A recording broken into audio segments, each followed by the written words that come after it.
ที่จะฝากก็คงจะเป็นเรื่องของความภาคเพียรความขยันและความกตัญญูถามว่าทำไมเราต้องภาคเพียรทุกวันนี้ถ้าเราไม่ภาคเพียรไม่เรียนหนังสือไม่รู้จักค้นหาความรู้ต่อไปอยู่ในสังคมมันลำบากส่วนความกตัญญูนั้นมันเป็นพื้นฐานของการเป็นคนดีถ้าเราไม่มีความกตัญญูแล้วต่อให้เราทำอะไรขึ้นมาเนี่ยมันก็เหมือนกับว่าทำโดยที่เราเอาผลประโยชน์ตัวเองกตัญญูเริ่มจากไหนเริ่มจากพ่อแม่สู่ครอบครัวปู่ย่าตายายสู่สังคมและสู่ประเทศชาติ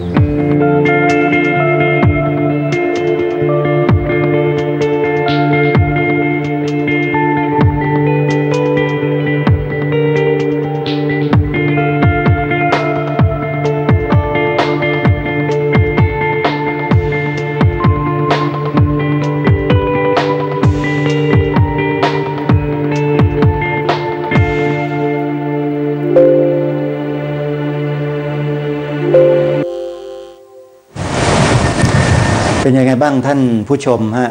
นี่คือพระภิกษุสงฆ์อีกรูปหนึ่งที่ทำหน้าที่เป็นครูพระสอนศีลธรรมให้กับลูกหลานเยาวชนของท่านโดยเฉพาะท่านพระอาจารย์กิตติชัยรูปนี้เนี่ยอาตมาภาพแล้วก็ทีมงานนั่งคุยกันเมื่อสักครู่นี้บอกว่าถ้าเราได้พระแบบนี้มาทำหน้าที่จะเป็นประโยชน์ต่อสังคมมากมายมหาศาลเพราะเนื่องจากว่าเป็นคนในพื้นที่นั้นมีคุณพ่อคุณแม่มีญาติเครือญาติอยู่ในละแวกทั้งหมดลูกหลานของท่านก็มาเรียนอยู่ในโรงเรียนเพราะฉะนั้นการทำความคุ้นเคยรู้จักเป็นเรื่องที่ง่ายแล้วก็สามารถที่จะอบรมพร่ำสอนได้ดีเป็นอย่างยิ่งนี่ก็เป็นแบบอย่างหนึ่งที่อยากจะให้ทุกพื้นที่ของประเทศไทยมีคนในพื้นที่เป็นครูสอนลูกๆและหลานเยาวชนของเรากันเองเยี่ยมมากทีเดียวนะครับเอาละญาติโยมสาธุชนวิทยากรของเราพร้อมที่จะมาพูดคุยกันในรายการในเรื่องราวต่างๆที่กำลังเตรียมไว้แล้วพบกับท่านพระครูปลัดกวีวัฒน์เลขานุการโครงการครูพระสอนศีลธรรมมหาวิทยาลัยมหามกุฏราชวิทยาลัยพร้อมๆกันเมื่อการท่านพระครูครับถวายความรับครับอาจารย์ครับถวายความน้อมน้อมแด่พระรัตนตรัยถวายความเคารพพระเถรานุเถระขอเจริญพรท่านญาติโยมสาธุชนทุกท่านก็กลับมาพบกันอีกวาระหนึ่งทางสถานีโทรทัศน์ดีทีวีครับอาจารย์พระครูครับเมื่อสักครู่เป็นยังไงครับท่านพระอาจารย์กิตติชัยท่านอยู่กับครูบาอาจารย์ด้วยนะท่านเจ้าวาดวัดบางโพมาวาดท่านเป็นคณบดีคณะมนุษยศาสตร์ของมหาวิทยาลัยมหามกุฏราชวิทยาลัยด้วยแล้วเป็นเจ้าคณะเขตบางซื่อด้วยนะครับแล้วก็อบรมพระลูกศิษย์ลูกหาเนี่ยอย่างทั้งวิชาจารณะสัมปันโนนะฮะโสเศธโธเทวมนุษย์เสก็คือทั้งวิชาแล้วก็จารณะไปด้วยกันแปลว่าความรู้ความประพฤติท่านเจ้าวาดวัดบางโพโอมาวาดนี่ท่านเอาเรื่องเอาราวโอ้โหมีว่าถ่ายทอดจิตวิญญาณให้กับลูกศิษย์ลูกหาของท่านที่เป็นพระหนุ่มเนนน้อยเหล่านี้ครับผมเพราะฉะนั้นท่านกิตติชัยเนี่ยจะเห็นได้ว่าเป็นคนพื้นที่ใช่คนดั้งเดิมแต่กำเนิดนะฮะแล้วก็พ่อแม่ก็อยู่ตรงนั้นแหละครับผมคุณแม่ดีใจมากนะเมื่อกี้ลูกชายเนี่ยเรียกว่าได้โชค2ชั้นพระลูกชายคือชั้นแรกดีใจที่พระลูกชายบวชแล้วอีกชั้นหนึ่งก็คือบวชแล้วยังเป็นครูอีกยังสอนเด็กเยาวชนในละแวกนั้นอีกเพราะฉะนั้นนี่ประการแรกเลยความภูมิใจของพ่อแม่หนึ่งแล้วก็เด็กในละแวกนั้นก็รู้จักกันก็รู้จักกันเพราะเป็นลูกหลานของคนรอบข้างทั้งนั้นอันนี้เป็นชุมชนแห่งการเรียนรู้เป็นการพัฒนาชุมชนแบบเกื้อหนุนซึ่งกันและกันเพราะฉะนั้นการพัฒนาแบบนี้จะยั่งยืนเนี่ยฮะก็จะรู้จักมักคุ้นกันโยมแม่ต่างๆนะฮะก็เห็นลูกพระอยู่ตรงนั้นครับก็ถ้าสังคมไทยเราพยายามสร้างตรงนี้ได้นะฮะศาสนาเราก็จะได้รับการดูแลประดุจญาติพี่น้องศาสนาก็เหมือนญาติพี่น้องเพราะฉะนั้นปัญหาต่างๆมันก็จะไม่มีปัญหาเกิดขึ้นมาในปัจจุบันที่มันมีปัญหาเกิดขึ้นเพราะว่าเราไปมองศาสนาไม่ใช่ญาติพี่น้องเราตอนนี้นะครับอันนี้มันจะเกิดปัญหาขึ้นมาเพราะฉะนั้นช่วยกันนะโยมนะส่งเสริมกันครับตอนนี้ทางโซเชียลเน็ตเวิร์ก Facebook ไลฟ์ก็มีหลายท่านหลายคนมารออยู่ตรงนี้นะฮะคุณจันทภา ดีรัศมีบอกสาธุกำลังรับชมแฟนประจำเลยฮะต้องเข้ามาเป็นคนแรก คุณดวงมณีราศีนะฮะน้อมกราบสาธุค่ะที่ท่านที่เมตตานะฮะคุณอุมาศรีแตงนุนะถ้าอ่านผิดก็ขอไปด้วยบอกสาธุค่ะนะฮะก็ท่านอื่นๆที่ติดตามรับชมอยู่ก็ขอทักทายขอต้อนรับในระบบทุกระบบนะที่ชมอยู่ทางดาวเทียมและชมอยู่ทางเว็บไซต์ชมอยู่ทาง Facebook Live นะล่าสุดนี่คุณอรวรรณเขตประชาพัฒน์นะฮะบอกว่าสาธุค่ะรับชมอยู่ตรงไหนไม่ทราบอยู่ที่อำเภออู่ทองจังหวัดสุพรรณบุรีครับเห็นปุ๊บรู้ปั๊บเลยครับเนี่ยก็ขออนุโมทนาหลายท่านนะที่เราไปเดินทางกันมาหลายๆจังหวัดช่วงนี้ไปที่เลยวันก่อนก็ได้แม่ค้าเครื่องแกงนะไปที่เลยวันก่อนก็ได้รับการต้อนรับอย่างดีครับผมนะครับมีโยมเขาวิ่งมากราบบอกนิมนต์ไปสอนศีลธรรมหน่อยผมก็นึกว่าน่าจะเป็นโรงเรียนไหนแล้วโยมอยู่โรงเรียนไหนเป็นผู้อำนวยการแบบโยมว่าหัวเราะใหญ่เลยเปล่าครับศีลธรรมหลานผมที่บ้านโยมสมศักดิ์วันดีบอกว่านิมนต์ไปสอนศีลธรรมหน่อยแล้วสอนศีลธรรมที่โรงเรียนไหนล่ะโยมบอกไม่ใช่ลูกหลานผมชื่อศีลธรรมหลานชายนะโยมมามุกพระป่าไม่ทันเลยนะฮะลูกชายหลานชายชื่อศีลธรรมหลานชายชื่อศีลธรรมรู้สึกจะเป็นคนเดียวนะในประเทศที่เราเคยได้ยินมันเนี่ยชื่อศีลธรรมศีลธรรมนะฮะศีลธรรมกลับมาแล้วศีลธรรมกลับมาแล้วนะฮะก็ขออนุโมทนากับญาติโยมที่ติดตามรับชมอยู่ทั้งที่สื่อต่างๆที่เราออกอากาศไลฟ์สดกันอยู่ตอนนี้นะฮะแล้วก็ฝากพระสอนศีลธรรมในโรงเรียนด้วยนะฮะท่านเห็นพระสอนศีลธรรมไม่ใช่เฉพาะมหาวิทยาลัยมหามงกุฎราชวิทยาลัยนะครับมีของมหาวิทยาลัยมหาจุฬาลงกรณราชวิทยาลัยด้วยแล้วเราก็จะได้นำรายการรู้ธรรมนำชีวิตในช่วงตามติดชีวิตพระสอนศีลธรรมในโรงเรียนนี่แหละไปตามติดชีวิตของพระสอนแต่ละรูปนะฮะซึ่งเมื่อวันที่25มกราคมที่ผ่านมาก็คือวันพฤหัสบดีที่แล้วมีอะไรฮะเราได้รับรางวัลกำลังใจนะฮะจากทางมูลนิธิคนดีประเทศไทยนะครับโดยพระเดชพระคุณพระเทพบัณฑิตอธิการบดีมหาวิทยาลัยพระเทพบัณฑิตกับอธิการมหามกุฏราชวิทยาลัยนะฮะได้เข้าไปเป็นตัวแทนของมหาวิทยาลัยไปรับรางวัล คนดีประเทศไทยปีที่9ครับโดยสถาบันปัญญาภิวัตรมูลนิธิคนดีประเทศไทยและบริษัท CPO จำกัดมหาชนที่เป็นเจ้าของ 7-Eleven ทั่วประเทศเนี่ยนะฮะเขาได้จัดทำรางวัลคนดีประเทศไทยซึ่งปีนี้เนี่ยมี2ประเภทแรกคือประเภทประชาชนก็วันนั้นไปรับอยู่2 คน2 ท่านด้วยกันคนแรกคือคุณสุวรรณฉัตรพรหมชาตินี่คนนครศรีธรรมราชด้วยนะฮะ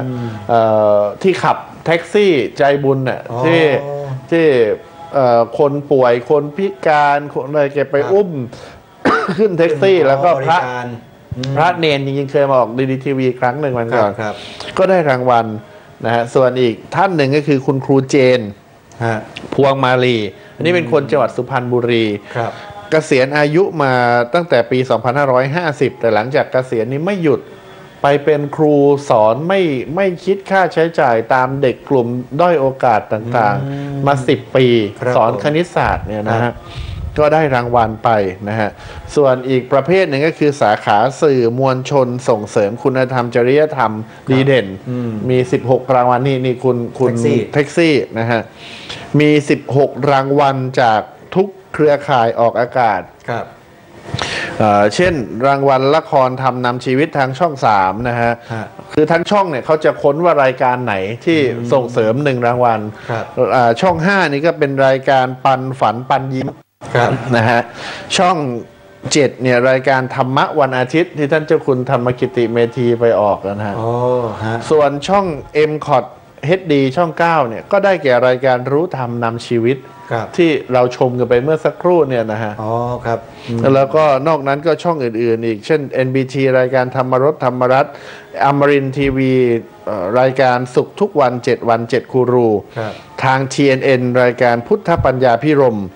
ทรูปลูกปัญญาก็รายการทรูปลูกปัญญาสามเณรรากแก้วนะฮะช่อง News TV รายการอรุณแสงธรรมนอกนั้นหนังสือพิมพ์ก็มีข่าวสดกับ Post Today สถานีวิทยุก็มีจส.100นะฮะ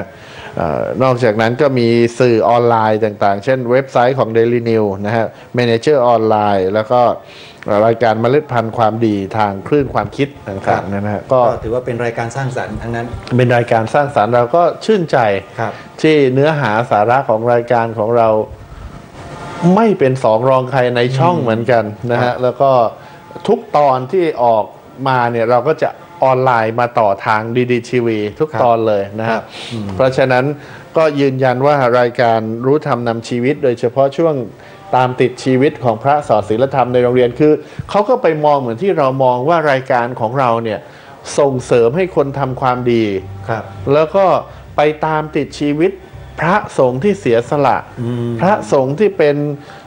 ตัวโมเดลมือต้นแบบในการทำความดีก็เลยได้ถวายรางวัลดังกล่าวมาให้กับมหาวิทยาลัยมหาวิทยาลัยราชวิทยาลัยครับก็ต้องขออนุโมทนาขออนุโมทนาผู้จัดด้วยนะไม่ว่าจะเป็นมูลนิธิคนดีประเทศไทยหรือว่าทาง CPO Academy นะฮะวันนั้นไปรับกันที่นู่นสถาบันการจัดการปัญญาพิวัตรนะฮะถนนแจ้งวัฒนะครับผมเนี่ยนะแล้วก็ประธานที่มอบวันนั้นก็คือพระเดชพระคุณพระพรหมบัณฑิตกรรมการมหาเถรสมาคมอธิการบดีมหาวิทยาลัยมหาจุฬาลงกรณราชวิทยาลัยนะฮะก็มีที่พระอีกรูปก็ท่านพรพลประสันโนวัดพระราม9กาญจนาภิเษกท่านหลวงพี่โบ๊ทนั่นเองนะฮะนี่ก็นำบรรยากาศมาฝากกันครับเอาล่ะพระอาจารย์วันนี้เพื่อจะไม่ให้หลุดคอนเซปต์ของเรานะครับเพราะว่าเราบอกกันแล้วว่าทุกวันจันทร์เนี่ยเราอยากจะสนทนาพูดคุยกันในเรื่องราวของสถานการณ์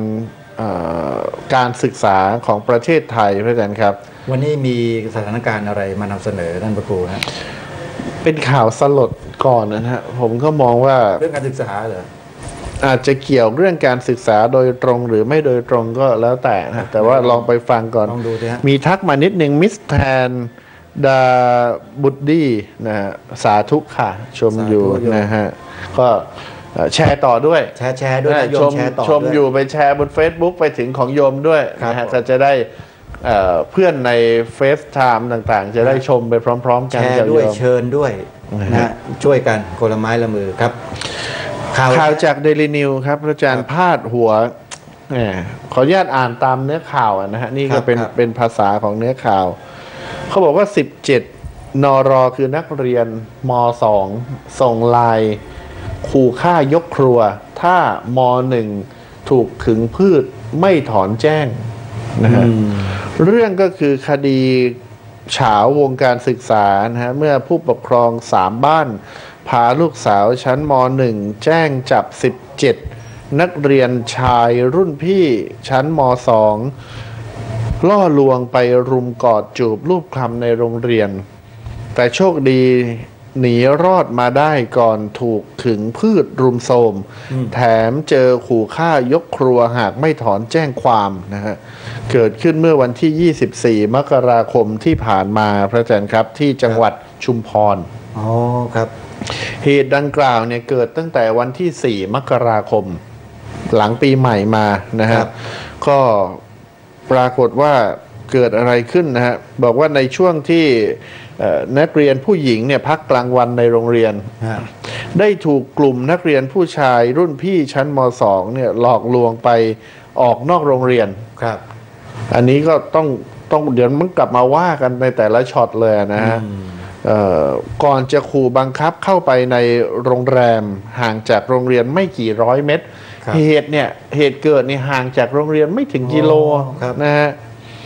จากนั้นพยายามรุมขืนใจแต่โชคดีที่ลูกสาวเอาตัวรอดหนีมาได้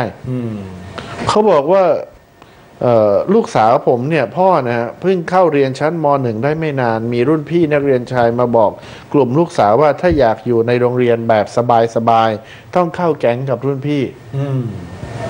แล้วก็หลอกชักชวนออกไปนอกโรงเรียนด้วยการปีนรั้วในช่วงพักเที่ยงพอลูกสาวผมกับเพื่อนนักเรียนหญิงรวม3 คนที่อยู่ชั้นม.1 หลงเชื่อก็ยอมไปกับเขาโดยมีรุ่นพี่นักเรียนชายเอารถจักรยาน2 คันมารับไปรุ่นพี่เนี่ยม.2 นะฮะต้องนึกว่าม .2 มาหลอกม.1 นะไม่ใช่ปวชปวสนะครับพอไปถึงโรงแรมก็ต้องตกใจเมื่อพบว่าโรงแรมถูกเปิดจองไว้ถึง6 ห้องโรงแรมม่านรูดเนี่ยนะ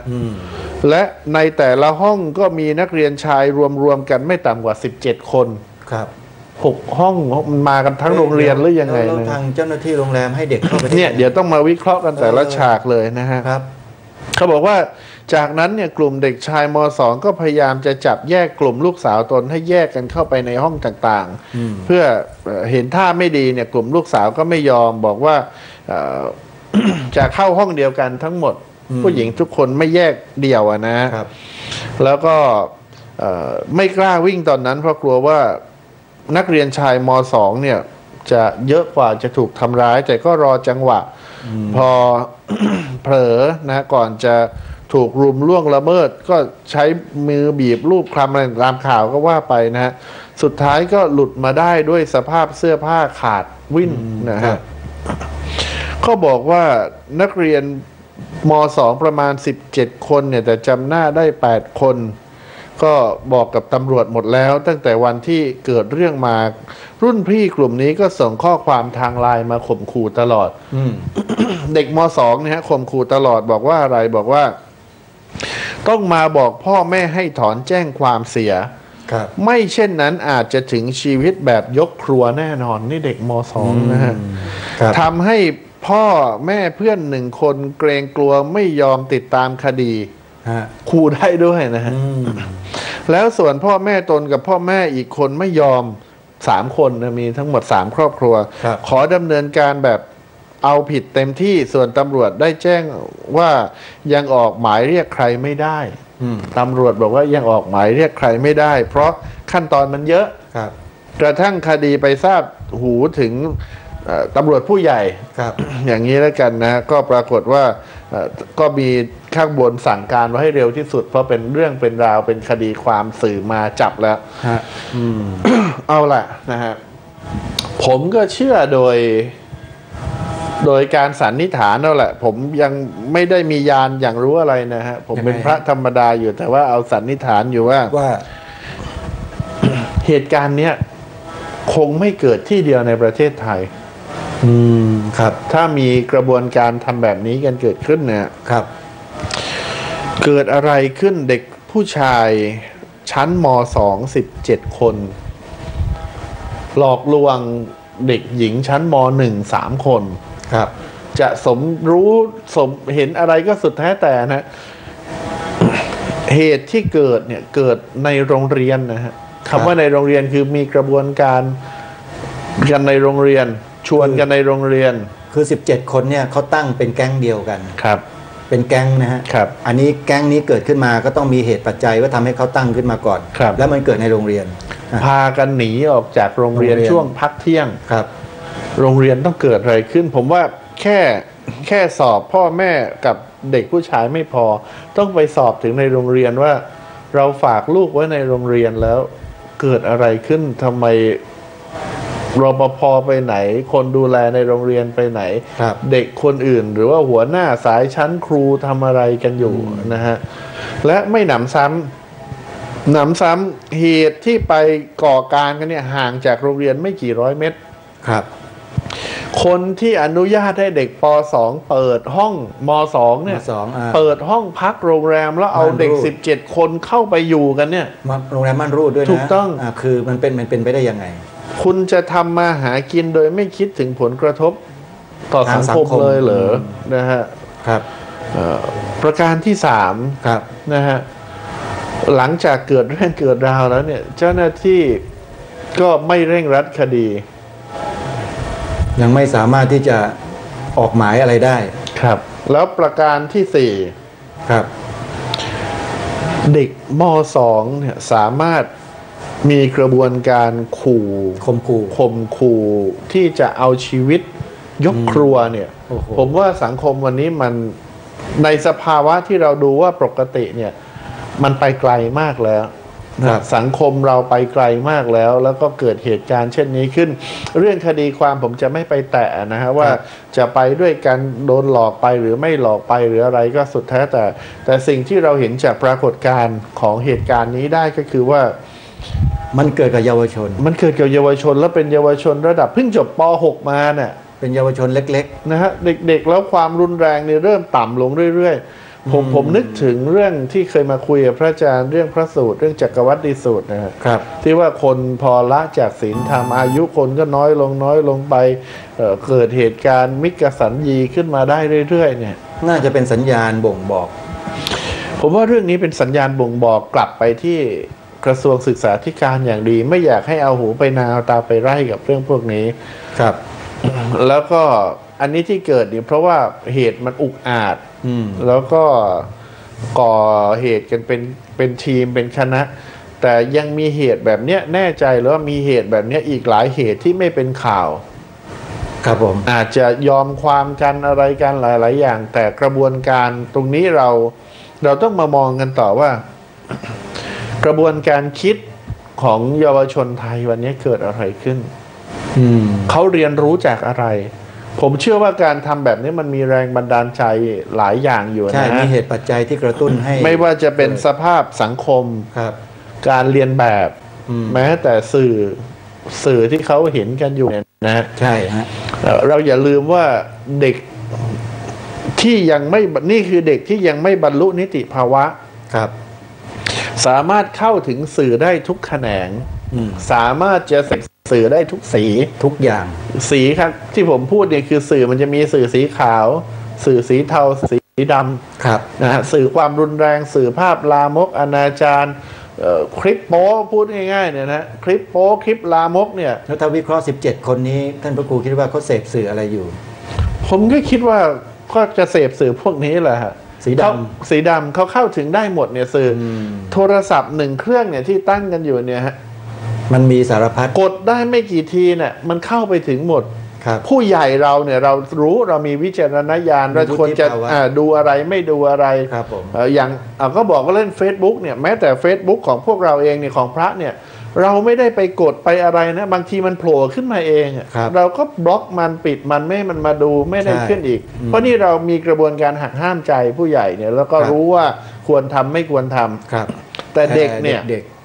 พอมีอะไรมาล่อเขาวิ่งลงเลยใช่ทันทีเพราะฉะนั้นเนี่ยตามปิดตามจับกันไม่หมดหรอฮะอันตรายมากอันตรายมากๆแล้วอันนี้ยังดีที่ไม่เกิดเหตุอะไรล่ะที่สูญเสียชีวิตบาดเจ็บหรือว่าเป็นโศกนาฏกรรมครับถ้าเกิดเด็กผู้หญิงหนีออกมาไม่ได้อะไรจะเกิดขึ้นวันนั้นเนี่ยนะฮะก็คงเป็นเรื่องที่น่าเศร้าเสียใจเพราะฉะนั้นเหตุการณ์ความรุนแรงเนี่ยเขาลงไปต่ำลงเรื่อยๆนะฮะเรื่องแบบนี้กระทรวงศึกษาธิการต้องออกมาคิดมาพิจารณาแล้วว่ามันเป็นข้อบกพร่องอะไรที่ทำให้เด็กนักเรียนของกระทรวงเป็นแบบนี้คือข้อบกพร่องเนี่ยผมก็ไม่อยากจะโทษใครแต่มองว่าวันนี้เด็กไทยของเราขาดภูมิคุ้มกันด้านการตัดสินใจการเสพสื่อต่างๆตรงนี้แหละที่จะบอกว่ากระทรวงได้เพิ่มภูมิคุ้มกันตรงนี้ให้กับเขาเพียงพอหรือยังสำหรับเด็กเยาวชนของเราเนี่ยครับพอไหมถ้าไม่พอแล้วจะทำอย่างไรแล้วมีแนวทางหรือไม่ที่จะสร้างภูมิคุ้มกันในสิ่งเหล่านี้ให้กับเขาให้มากที่สุดตรงนี้จะเป็นอย่างยิ่งนะครับเพราะว่าเราอย่าไปมองว่าระบบการศึกษาเนี่ยต้องไปรับใช้ระบบเศรษฐกิจอย่างเดียวไม่ได้นะถ้าเราไปมองว่าระบบการศึกษาเนี่ยไปรับใช้ระบบเศรษฐกิจอย่างเดียวเนี่ยไปดูว่าเศรษฐกิจยุคไทยแลนด์ 4.0 เนี่ยอะไรต้องเกิดขึ้นวิศวกรโปรแกรมคอมพิวเตอร์ต้องเกิดขึ้นเราก็มุ่งพัฒนาให้เด็กเก่งเพื่อจะเป็นวิศวกรด้าน Information Technology ขาดด้านสื่อสารสนเทศ Innovation ต่างๆขาดก็ผลิตคนไปป้อนสายพานตรงนั้นมากเข้าจนสุดท้ายเนี่ย กลายเป็นว่ามนุษย์เราที่เข้าไปสู่ระบบการศึกษาเนี่ยเข้าไปรองรับระบบเศรษฐกิจเพื่อพัฒนาประเทศอย่างเดียวแต่เราไม่ได้ให้เครื่องมือในการดำเนินชีวิตกับเขาไปเลยอันนี้น่าห่วงมากพระอาจารย์เพราะถ้าแบบนั้นเนี่ยปรัชญาด้านการศึกษาเนี่ยถือว่าล้มเหลวนะฮะประเทศไทยเราเนี่ยทำให้ผมคิดถึงใครรู้ไหมท่านพระครู ใครครับหลวงพ่อพุทธทาสท่านว่าไงครับศีลธรรมไม่กลับมาโลกาจะพินาศท่านพูดเอาไว้เนี่ยมันเรื่องท่านบอกว่าการศึกษาหมาหางด้วนด้วยนะฮะการศึกษาที่ไม่มีด้านความรู้คุณธรรมใช่นั่นแหละครับตรงนี้แหละถ้าผมอยากให้หลวงพ่อพุทธทาสกลับมาเร็วๆจังเลยนะกลับมาในยุคนี้จะได้รู้ไงว่าท่านจะพูดว่าอย่างไรเมื่อเห็นสภาพของสังคมที่เป็นไปแบบนี้แล้วก็การบริหารจัดการสังคมที่เป็นไปแบบนี้เนี่ยท่านคงจะได้ออกมาพูดชัดๆคืออย่างพระสอนศีลธรรมในโรงเรียนที่เราพยายามจะเป็นส่วนหนึ่งในการร่วมกันแก้ปัญหาเนี่ยก็ต้องบอกตรงๆว่าก็ทำได้ระดับหนึ่งทำได้ระดับหนึ่งเพราะว่าเรื่องนี้มันต้องอาศัยความร่วมมือจากระดับนโยบายระดับผู้บริหารระดับผู้บริหารสถานศึกษาระดับหลักสูตรระดับผู้ปกครองด้วยนะฮะต้องมีส่วนร่วมกันเพื่อจะพัฒนาตกลงเนี่ยเราตั้งโจทย์ให้ชัดเลยได้ไหมว่าคือเราพูดด้วยนโยบายที่สวยหรูว่าความรู้คู่คุณธรรมเด็กเราจะต้องเป็นเด็กเก่งเด็กดีเด็กมีความสุขเก่งดีมีสุขเนี่ยนะฮะแต่ที่ผ่านมาเนี่ยเรากลับไปดูหรือยังว่ามันเกิดอะไรขึ้นบ้างเก่งไหมวันนี้เด็กไทยเก่งหรือเปล่าครับผลคะแนน O-NET A-NET อะไรพิซซ่าต่างๆที่ออกมานี่เก่งไหมแล้วเด็กเราดีไหมวันนี้แล้วเด็กเรามีความสุขมากไหมนี่ยังไม่มีใครไปทำวัดความสุขนักเรียนนะมีความสุขไหมที่นักเรียนอนุบาลจะเข้าประถมศึกษาเนี่ยต้องไปกวดวิชากันจ่ายกัน100,000-200,000แถมยังมีรอยช้ำมาที่แขนกลับบ้านเนี่ยพ่อแม่มีความสุขไหมเด็กมีความสุขไหมเรียนกันด้วยความมีความสุขหรือเปล่าอันนี้ฝากนะฮะเพราะฉะนั้นเนี่ยระบบการศึกษาไทยของเราเนี่ยมามองแล้วมองอีกเราอย่าเพิ่งไปไกลเลยเราถอยกลับมาเถอะแต่ไม่ใช่ถอยลงคลองนะฮะถอยกลับไปยืนที่หลักเรามั่นคงมาตั้งหลักกันใหม่การศึกษาในประเทศไทยที่ผ่านมานี่เราสอนให้คนเป็นคนดีสอนให้คนมีศีลธรรมท่านอาจารย์พระครูครับในสมัยอดีตบ้านเมืองเราเนี่ยการศึกษาแวดวงการศึกษาเนี่ยเขาไม่ทิ้งพระนะครับถูกต้องพระนี่เป็นผู้บริหารการศึกษานะฮะในอดีตเนี่ยทำไมต้องมีนี่คำเขาเรียกคำสุภาษิตใช่ไหมครับรักวัวให้ผูกรักลูกให้ตีเนี่ยครับผมตีนี่ไม่ตีให้ตายนะตีเพื่อให้เป็นคนดีใช่นะฮะตีเพราะความรักเพราะฉะนั้นเนี่ยเด็กไทยของเราวันนี้ภูมิคุ้มกันด้านการรับรู้เสพสื่อมีปัญหาแล้วกระบวนการเกิดการเรียนแบบนี่ข่าวเมื่อไม่กี่วันเนี่ยพ่อแม่อยากให้เด็กเก่งอะไรล่ะเก่งกระบี่กระบองฟันดาบปรากฏว่าไปฝากเจ้าสำนักฟันดาบในที่ดังโด่งดังปรากฏว่าไปทำอนาจารลูกเลยคือวันเนี้ยเราพยายามจะสร้างครูพันธุ์ใหม่ขึ้นมาผลิตครูเข้าสู่ระบบแต่ว่าสุดท้ายเด็กมีปัญหาครูก็มีปัญหาแปลว่าระบบมีปัญหาแล้วแหละครูเปรียบเสมือนแม่พิมพ์ของชาติครับถ้าแม่พิมพ์มีปัญหาพิมพ์ผลที่ออกจากพิมพ์ออกมาจะเป็นอย่างไรไ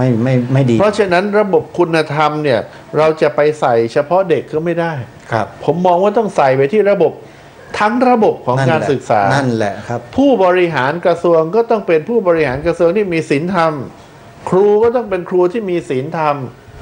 ผลผลิตมันจึงจะออกมาเป็นนักเรียนที่มีศีลธรรมได้ตั้งแต่รัฐมนตรีลงมาเลยเนี่ยถึงข้าราชการประจำเนี่ยคุณต้องมีสำนึกคำว่าสำนึกนี่แหละสำคัญที่สุดนะฮะถ้าคุณไม่มีสำนึกในหน้าที่ของคุณเนี่ยคุณจะผลิตคนออกมาเท่าไหร่มันก็ไม่เป็นไปตามที่พึงประสงค์แน่อย่างที่มันเกิดขึ้นอย่างที่เห็นอยู่ในภาพนี้อย่างที่พระครูว่าตั้งแต่ตอนต้นรายการมันไม่ใช่เกิดที่เดียวนะเนี่ยเราเชื่อว่ามันไม่ได้เกิดแค่ที่เดียวผมเชื่อแบบนั้นนะฮะ ครับแล้วพ่อแม่ผู้ปกครองที่ดูข่าวนี้อยู่ผมก็เชื่อท่านไม่สบายใจหรอกใช่นะฮะเราเมื่อก่อนเนี่ยผมไปประชุมที่หนึ่งเขาบอกว่าเมื่อก่อนเนี่ยนะพระคุณเจ้าโยมเนี่ยพอคนเข้าวัดลูกหลานเข้าวัดเราก็รู้สึกสบายใจ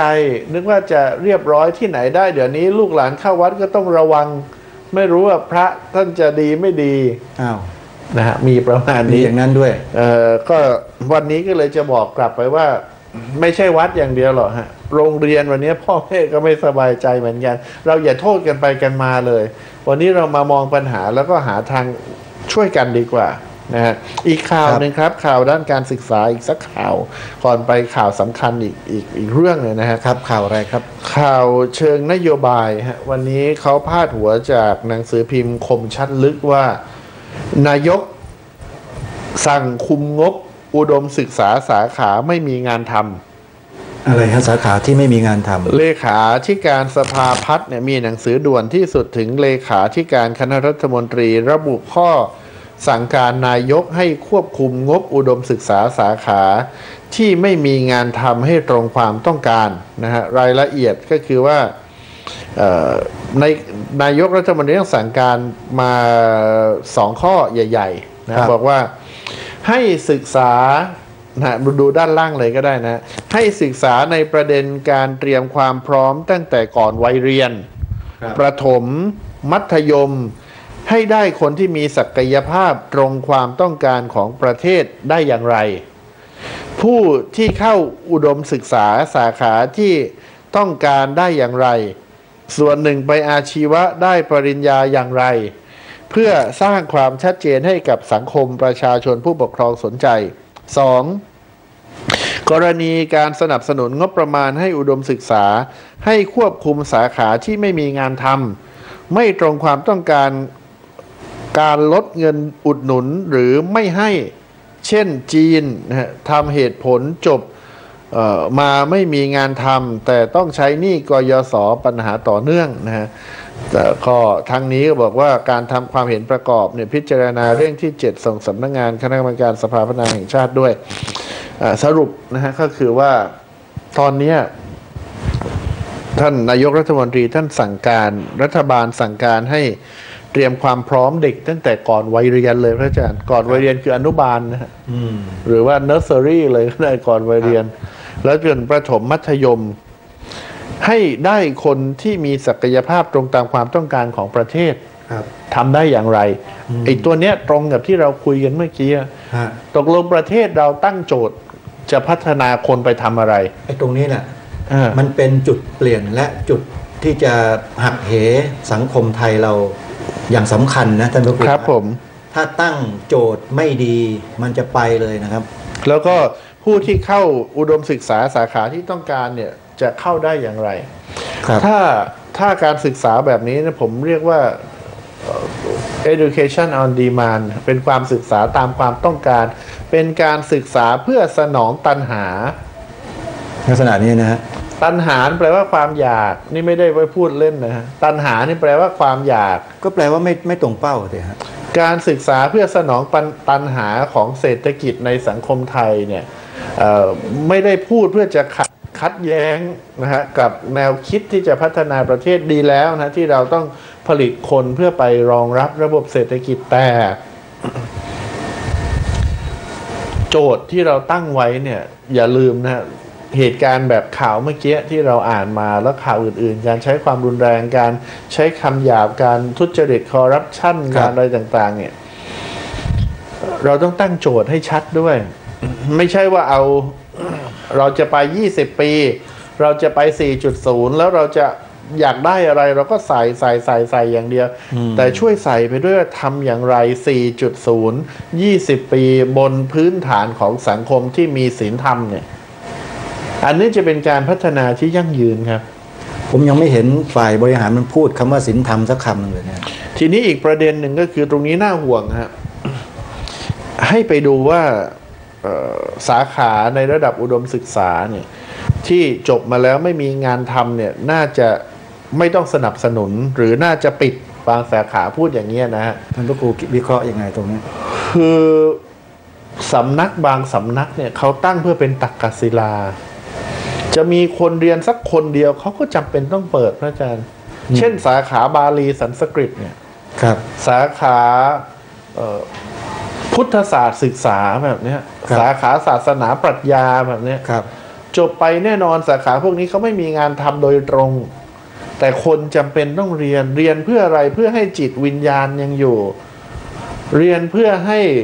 ทำรงรักษาศิลปะวิทยาชั้นสูงให้คงอยู่กับแผ่นดินจะบอกว่าเรียนเพื่อรักษาความเป็นไทยไว้ได้ไหมเนี่ยก็ได้ความเป็นคนเลยฮะความเป็นมนุษย์สาขาบางสาขานี่เขาไม่ได้วัดกันที่การจบการศึกษาแต่เขาวัดกันที่เรียนแล้วเราได้แนวคิดทำให้เราเป็นคนมากยิ่งขึ้นยังมีอีกหลายสาขานะเพราะฉะนั้นผมว่าคนที่เขาตั้งใจที่จะมาเรียนเหล่านี้ยังมีอยู่รัฐไม่น่าจะไปจำกัดสิทธิ์กรณีตั้งโจทย์แบบนี้คือเริ่มจากจำกัดสิทธิ์ผมว่าเป็นการจำกัดสิทธิ์นะแล้วก็มันคล้ายๆอะไรล่ะมันจะมีปัญหาเหมือนท่านแก้ปัญหายางพาราน่ะแต่ตอนนี้ท่านเริ่มเข้าใจการแก้ปัญหายางพาราแล้วก็พืชการเกษตรราคาตกต่ำแล้วที่ไม่เข้าใจแต่ก่อนนี่ไม่เข้าใจยังไงคือท่านก็เข้าใจว่าเมื่อก่อนเนี่ยพอยางราคาดีใช่ไหมทุกคนก็พากันปลูกยางหมดเลยครับพอวันหนึ่งมีปัญหาตอนนี้เริ่มมีนโยบายต้องไปตัดต้นยางกันอะไรกันแล้วก็ไปให้นโยบายแล้วปลูกอย่างอื่นบ้างสิอย่าไปปลูกเหมือนกันหมดเพราะฉะนั้นเนี่ยการศึกษามันก็ไม่ต่างอะไรกับการเกษตรหรอกถ้าวันนี้เรามองเลยว่าเราขาดคนแบบนี้เราเร่งผลิตแต่คนเหล่านี้มาแล้ววันหนึ่งล่ะถ้ามันล้นแล้วศาสตร์ต่างๆถ้ามันล้มหายตายจากไปจากประเทศจะทำอย่างไรนะฮะผมเชื่อว่าสถาบันระดับอุดมศึกษาหลายมหาวิทยาลัยมีความเป็นมหาวิทยาลัยเฉพาะทางไม่ต้องยกตัวอย่างอื่นไกลเช่นมหาวิทยาลัยสงฆ์นี่แหละ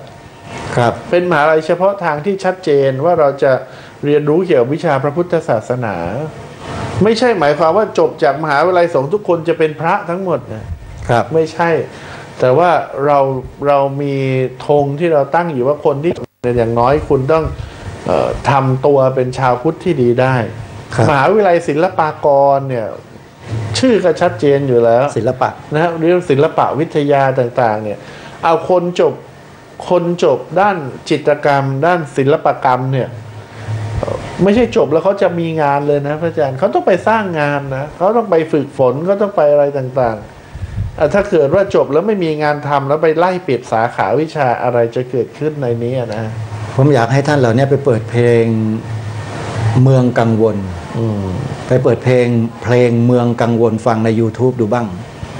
เปิดฟังสักรอบ2 รอบแล้วท่านจะรู้ว่าถ้าหาก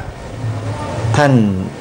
มีแนวความคิดในลักษณะที่ไม่ตรงกับเพลงนี้แล้วก็บ้านเมืองมันจะเกิดอะไรขึ้นก็ลองไปฟังดูแล้วกันนะฮะครับเมืองกังวลลองเปิดฟังดูครับครับผมก็เป็นเรื่องที่นำมาฝากในวงการการศึกษานะว่าสุดท้ายแล้วเนี่ยเราจะปฏิรูปการศึกษากันก็ขออย่าลืมปรัชญาการศึกษา โดยเฉพาะการศึกษาในประเทศไทยเนี่ยผมเชื่อว่ารากศัพท์คำว่าศึกษาในประเทศไทยมาจากคำว่าศิกขาในภาษาบาลีนะฮะไตรศิกขานี่แหละนะมีเท่านี้ครับศีลศิกขาจิตศิกขาปัญญาศิกขาเนี่ยไอวิชาการต่างๆที่มันไหลบ่ามาจากต่างชาติต่างศาสนาที่ผ่านมาเนี่ยจริงอยู่ อาจจะบอกว่ามันมีความจำเป็นมีความสำคัญแต่สุดท้ายแล้วมนุษย์ทุกคนเนี่ยไม่ว่าคุณจะเก่งกล้าสามารถมาจากดวงดาวอังคารที่ไหนก็แล้วแต่เนี่ยคุณก็ต้องหนีไม่พ้นปัจจัย4อย่างเบื้องต้นคุณก็ใช้อยู่แค่นี้คุณก็มีชีวิตอยู่ได้แล้วไม่จำเป็นที่จะต้องไป5 6 7 8 9 10 11 12สวรรค์วิมานอะไรมากมายถึงขนาดนั้นพื้นฐานคือปัจจัย4อย่างตามที่ไตรสิกขาในทางพระพุทธศาสนาบอกไว้เท่านั้นแล้วชีวิตก็มีความสุขได้นะฮะแต่ทุกวันนี้มันรู้สึกว่ามันจะเลยเถิดแล้วเกินไปมากไปหรือเปล่าจนทำให้มนุษย์ต้องกลายเป็นมนุษย์พันม.2 ที่17 คนอย่างที่อ่านข่าวเมื่อสักครู่นี้มันเกิดขึ้นในสังคมแล้วมันจะเกิดขึ้นอีกเท่าไหร่ถ้าหากว่ายังไม่กลับมาคิดในเรื่องเหล่านี้กันครับท่านพระครูครับผมเอาละฮะนี่ก็ฝากด้วยความห่วงใยจริงๆฮะด้วยเจตนาบริสุทธิ์จริงๆนะไม่มีอย่างอื่นแอบแฝงเลยเพราะว่าเรื่องการศึกษาเป็นเรื่องใหญ่เป็นวาระ ที่เราจะพัฒนาชาติเป็นวาระที่เราจะต้องฝากจิตวิญญาณของความเป็นไทยไปในคนรุ่นใหม่ใช่เพราะฉะนั้นทำอย่างไรเราจะมีคนรุ่นใหม่ที่หัวใจยังเป็นไทยอยู่ถ้าไม่รู้จริงๆก็กลับไปดูแนวพระราชดำริขององค์รวมพระมหากษัตริย์ในรัชกาลที่5มาสินั่นนะครับคำตอบอยู่ตรงนั้นทั้งหมดครับผมเอาละนะฮะวันนี้มีประเด็นที่น่าห่วงใยอีกประเด็นหนึ่งนะซึ่งเห็นว่าจำเป็นต้องพูดคุยกันหน่อยคือเรื่องอะไรครับคือเมื่อไม่กี่วันที่ผ่านมาเนี่ยมีการแถลงข่าวหนึ่งนะฮะโดยเจ้าสำนักเตโชวิปัสสนาครับนะฮะคือคุณอัชราวดีวงศ์สกลนะฮะไปชมบรรยากาศแถลงข่าวกันหน่อยเดี๋ยวเราจะมาวิเคราะห์กันทีละช็อตมีเป็นคลิปครับลองไปฟังดูนะฮะในการที่จะแถลงข่าววันนี้เนี่ยอาจารย์ได้ทำเอกสารเป็นทั้งหมดเป็น6ประเด็นนะคะซึ่งจะแถลงไปก่อน5ประเด็นแรกแล้วก็จะให้ปลูกผักกางมุ้งเช่นคะน้าและกวางตุ้งการเพาะเห็ดและการปศุสัตว์เลี้ยงไก่ไข่เป็ดเทศและเลี้ยงปลาในกระชังทั้งนี้ยังเป็นศูนย์การเรียนรู้เกษตรให้แก่ชุมชนอีกด้วยโดยผลผลิตที่ได้เพียงพอในการประกอบอาหารเลี้ยงนักเรียนส่วนที่เหลือนำไปแปรรูปและถนอมอาหารเช่นข้าวเกลียบ3รสไข่เค็มสับปะรด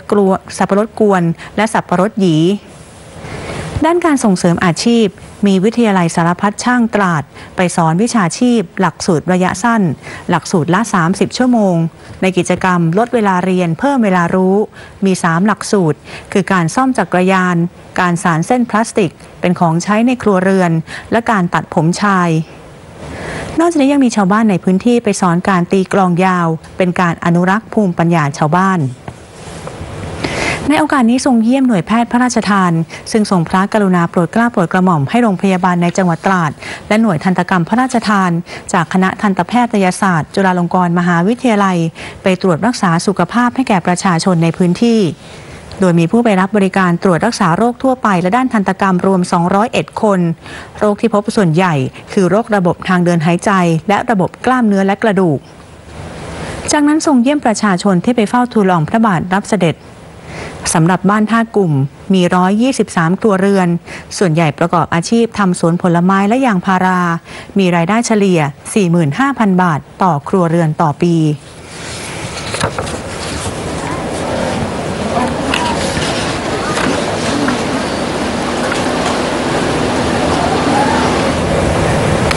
เวลา 14:33 นาทีเสด็จพระราชดำเนินไปยังโรงเรียนตำรวจตระเวนชายแดนบ้านน้ำแดงอำเภอขลุงจังหวัดจันทบุรีซึ่งครั้งนี้เป็นการเสด็จพระราชดำเนินไปส่งเยี่ยมเป็นครั้งที่5โรงเรียนนี้เปิดสอนระดับชั้นอนุบาลและประถมศึกษามีนักเรียน71คนครูตชด.ผู้ดูแลเด็กเล็กและครูอัตราจ้างรวม13นายและคนด้านผลสำฤทธิ์ทางการเรียน NT ระดับประถมศึกษาปีที่3โดดเด่นในด้านภาษา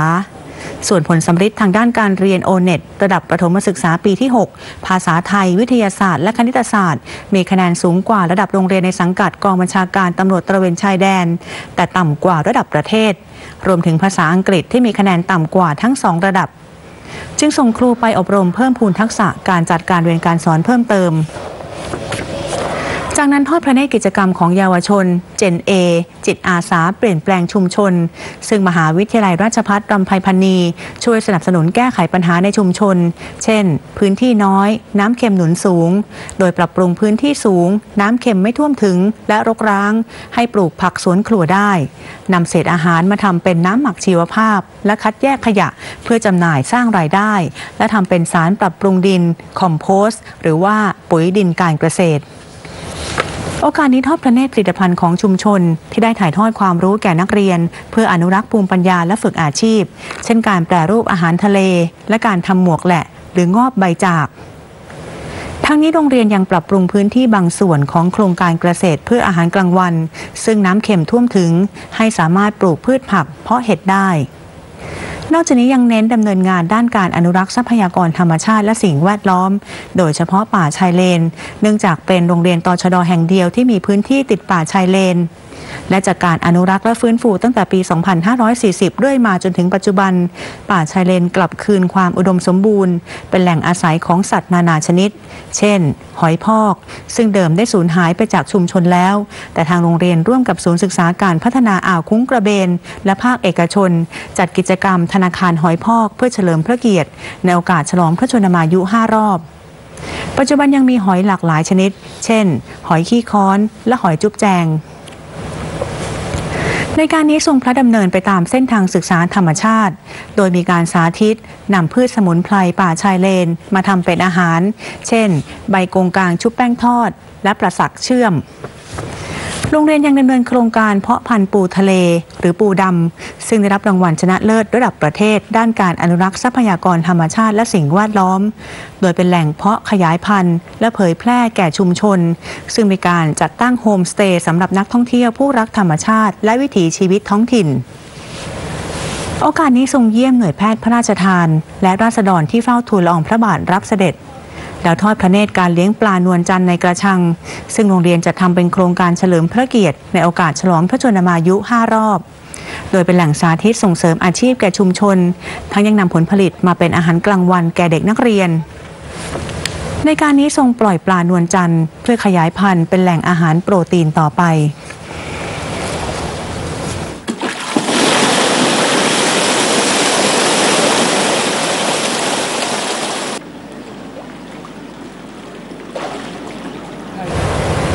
พระเจ้าหลานเธอพระองค์เจ้าสิริวัณวรีนารีรัตน์ทรงเปิดงานวันคล้ายวันสถาปนาศาลเยาวชนและครอบครัวกลางครบ 66 ปีวันนี้เวลา 10:21 นาทีพระเจ้าหลานเธอพระองค์เจ้าสิริวัณวรีนารีรัตน์เสด็จไปยังศาลเยาวชนและครอบครัวกลางเขตจตุจักรกรุงเทพมหานครทรงเปิดงานวันคล้ายวันสถาปนาศาลเยาวชนและครอบครัวกลางครบ 66 ปีศาลเยาวชนและครอบครัวกลางเดิมชื่อว่าศาลคดีเด็กและเยาวชนจัดตั้งขึ้นตามพระราชบัญญัติจัดตั้งศาลคดีเด็กและเยาวชนพุทธศักราช 2494 และได้มีพระราชกฤษฎีกาให้ดำเนินการในปี 2495 เพื่อพิจารณาพิพากษาอัตถคดี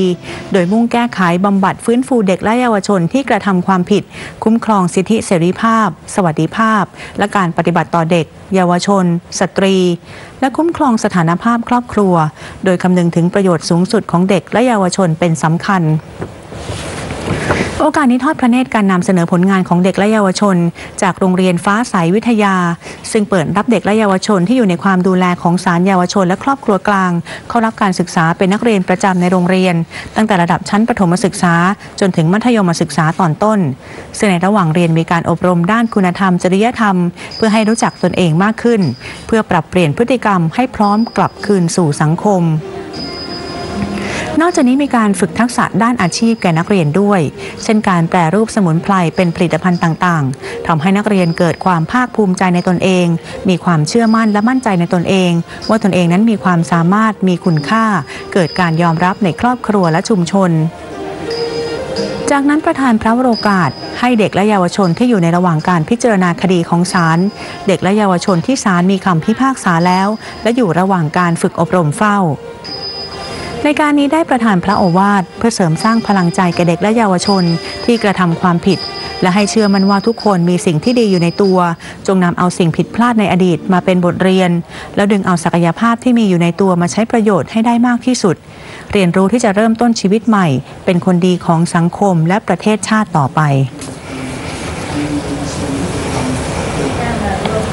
ที่เปิดงานวันคล้ายนี้เด็กและเยาวชนที่เกิดขึ้นในอดีตแต่ทุกคนสามารถปรับปรุงตัวเองให้เป็นคนดีนับตั้งใจทำนั้นไม่ผิดกฎหมายเยาวชนทุกคนองคมนตรีติดตามการดำเนินงานของศูนย์ศึกษาการพัฒนาห้วยทรายอันเนื่องมาจากพระราชดำริและโครงการแก้ไขปัญหาน้ำท่วมพื้นที่จังหวัดเพชรบุรีวันนี้พลอากาศเอกชลิต พุกผาสุของคมนตรี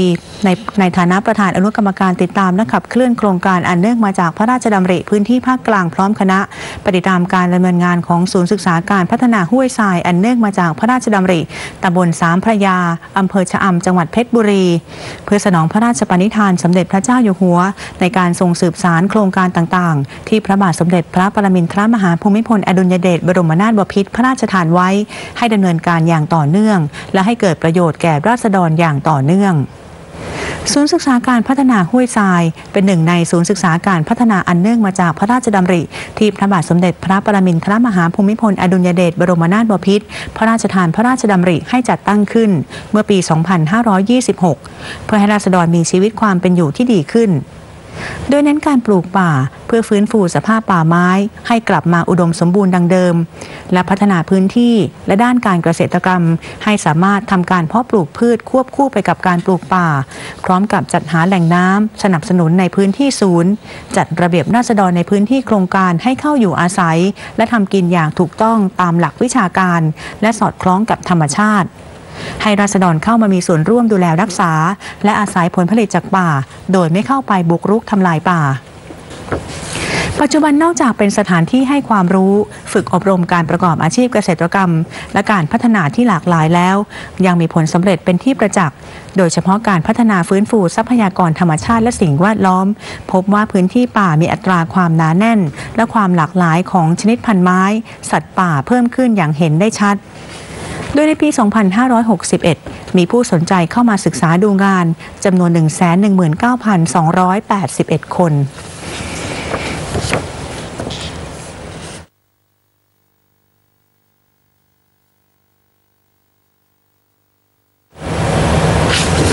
จากนั้นองคมนตรีพร้อมคณะเดินทางไปร่วมประชุมหารือการดำเนินการขับเคลื่อนโครงการแก้ไขปัญหาน้ำท่วมในพื้นที่จังหวัดเพชรบุรีและตรวจเยี่ยมการดำเนินงานณจุดเชื่อมต่อที่ผันน้ำจากแม่น้ำเพชรบุรีวัดท่าซิกบริเวณประตู 1 ขวาสายใหญ่ฝั่งขวา 3และคลองระบายน้ำดี 18โครงการบรรเทาอุทกภัยและแก้ไขปัญหาน้ำท่วมพื้นที่จังหวัดเพชรบุรีเกิดขึ้นจากพระมหากรุณาธิคุณในพระบาทสมเด็จพระปรมินทรมหาภูมิพลอดุลยเดชบรมนาถบพิตรที่ทรงห่วงใยราษฎรที่ได้รับผลกระทบจากอุทกภัยเป็นประจำในพื้นที่จังหวัดเพชรบุรีโดยได้พระราชทานพระราชดำริถึงสาเหตุแนวทางในการแก้ไขตั้งแต่ปี 2542 ปี 2546 และปี 2547ต่อมาในปี 2548 สำนักงานกปร.ร่วมกับกรมชลประทานดำเนินการสนองพระราชดำริจัดทำแผนงานและโครงการระบายน้ำเพื่อป้องกันและแก้ไขปัญหาอุทกภัยโดยการขุดลอกคลองต่างๆทั้งนี้กรมชลประทานได้กำหนดแนวทางแก้ไขปัญหาในระยะยาวโดยการปรับปรุงขยายคลองส่งน้ำให้สามารถส่งน้ำและเพิ่มการระบายน้ำจากแม่น้ำเพชรบุรีให้ไหลลงสู่ทะเลได้อย่างรวดเร็วและมีประสิทธิภาพต่อไป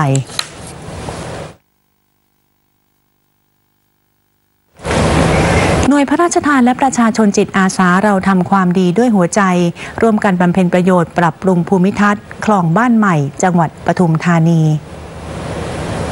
วันนี้ที่สำนักงานเทศบาลตำบลบ้านใหม่อำเภอเมืองปทุมธานีจังหวัดปทุมธานีเป็นจุดลงทะเบียนรับสมัครประชาชนจิตอาสาเราทำความดีด้วยหัวใจในพื้นที่และเป็นจุดรวมพลปล่อยแถวของหน่วยทหารมหาดเล็กราชวัลลบรักษาพระองค์หน่วยเฉพาะกิจ 904 กองพลที่ 1 รักษาพระองค์ข้าราชบริพารหน่วยราชการในพระองค์กองบัญชาการกองทัพไทยกองทัพบกกองทัพเรือกองทัพอากาศสำนักงานตำรวจแห่งชาติกระทรวงมหาดไทยเจ้าหน้าที่กรุงเทพมหานครเจ้าหน้าที่จังหวัดปทุมธานีเจ้าหน้าที่จังหวัดนนทบุรีเจ้าหน้าที่จากการรถไฟแห่งประเทศไทยและประชาชนจิตอาสาในโครงการเราทำความดีด้วยหัวใจในการไปทำกิจกรรมบำเพ็ญประโยชน์ปรับปรุงภูมิทัศน์คลองบ้านใหม่ช่วงประตูระบายน้ำริมแม่น้ำเจ้าพระยาถึงประตูระบายน้ำริมถนนติวานนท์ระยะทาง 1,200 เมตรโดยแบ่งกำลังออกเป็น 4 ชุดในการเก็บขยะกำจัดสิ่งปฏิกูลเพื่อเพิ่มศักยภาพการระบายน้ำพัฒนาพื้นที่2 ฝั่งคลองด้วยการตัดแต่งกิ่งไม้ต้นไม้และทาสีซ่อมแซมสะพานข้ามคลองรวมทั้งทำความสะอาดปรับปรุงภูมิทัศน์วัดเทียนถวายและวัดโพทองบนตลอดจนการทำกิจกรรมชุมชนสัมพันธ์และงานสาธารณะอื่นๆ กิจกรรมโครงการหน่วยพระราชทานและประชาชนจิตอาสาเราทำความดีด้วยหัวใจในครั้งนี้มีขึ้นระหว่างวันที่29มกราคมถึง1กุมภาพันธ์2561โดยเป็นการบำเพ็ญประโยชน์ปรับปรุงภูมิทัศน์คลองบ้านใหม่ซึ่งเป็นคลองรับน้ำจากคลองประปาไหลผ่านพื้นที่จังหวัดปทุมธานีและจังหวัดนนทบุรีก่อนระบายลงสู่แม่น้ำเจ้าพระยา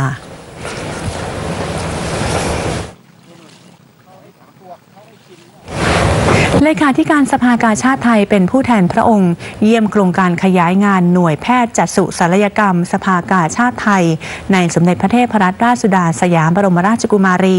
โรงพยาบาลชนแดนจังหวัดเพชรบูรณ์วันนี้เวลา 10:30 นาทีสมเด็จพระเทพรัตนราชสุดาสยามบรมราชกุมารีทรงพระกรุณาโปรดเกล้าโปรดกระหม่อมให้นายแผนวรรณเมธีเลขาธิการสภากาชาติไทยเป็นผู้แทนพระองค์ไปเยี่ยมผู้ป่วยที่รับการผ่าตัดรักษาโรคตา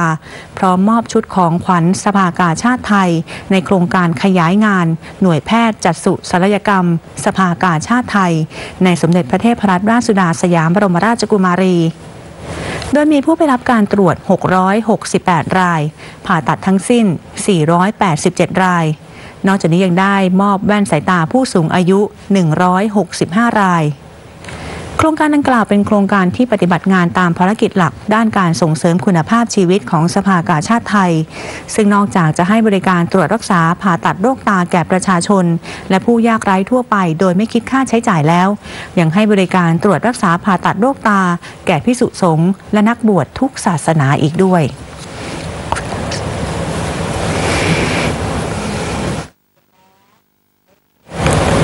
ผู้รับพระราชทานรางวัลสมเด็จเจ้าฟ้ามหิดลประจำปี 2560 สาขาการสาธารณสุขบรรยายวิชาการในหัวข้อเรื่อง Haemophilus influenzae Type B วัคซีนหรือเชื้อฮิปวันนี้เวลา 9:30 นาทีที่สถาบันบำราศนราดูรกรมควบคุมโรคกระทรวงสาธารณสุขจังหวัดนนทบุรีผู้ได้รับพระราชทานรางวัลสมเด็จเจ้าฟ้ามหิดลประจำปี 2560 สาขาการสาธารณสุขจำนวน 4 คนได้แก่ศาสตราจารย์พอตเตอร์ W. แอนเดอร์สัน จูเนียร์นายแพทย์จอห์น B. โรบินแพทย์หญิงเรเชล ชเนียสันและศาสตราจารย์นายแพทย์มัทุรามซานโตชามประเทศสหรัฐอเมริกา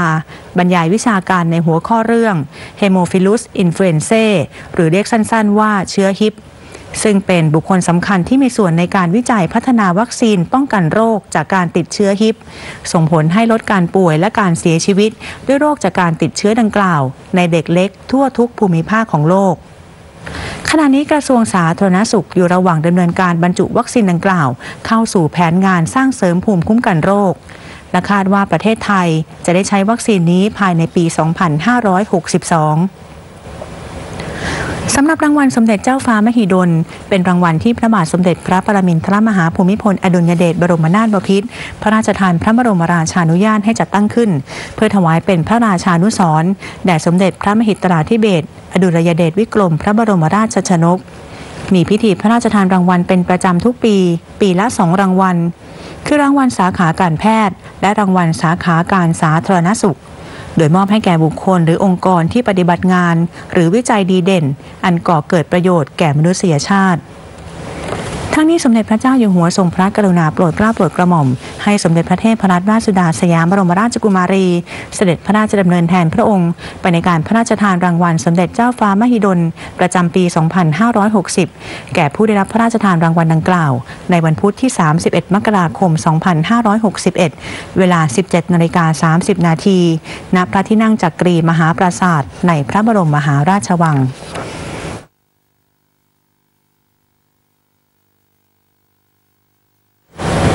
จบข่าวในพระราชสำนักประจำวันนี้แต่เพียงเท่านี้ดิฉันชลพร ณ พินทากรสวัสดีค่ะ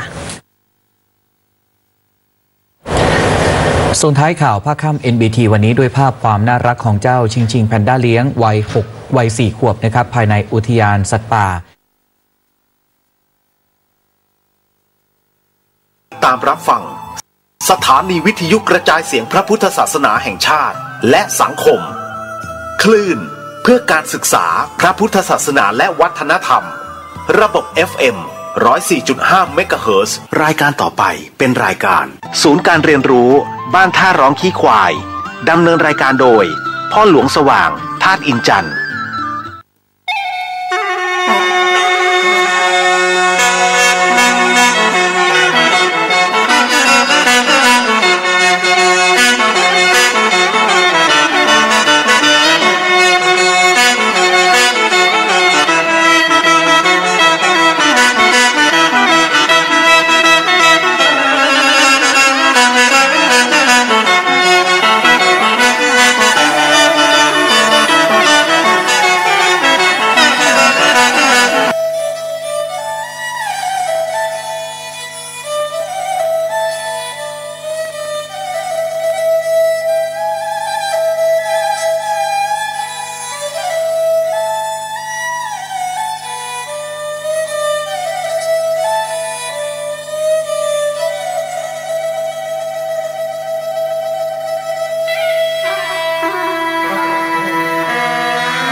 ไหว้สาในปารมีธรรมพระเถระครูบาอาจารย์พระภิกษุสงฆ์สามเณรทุกตนทุกองค์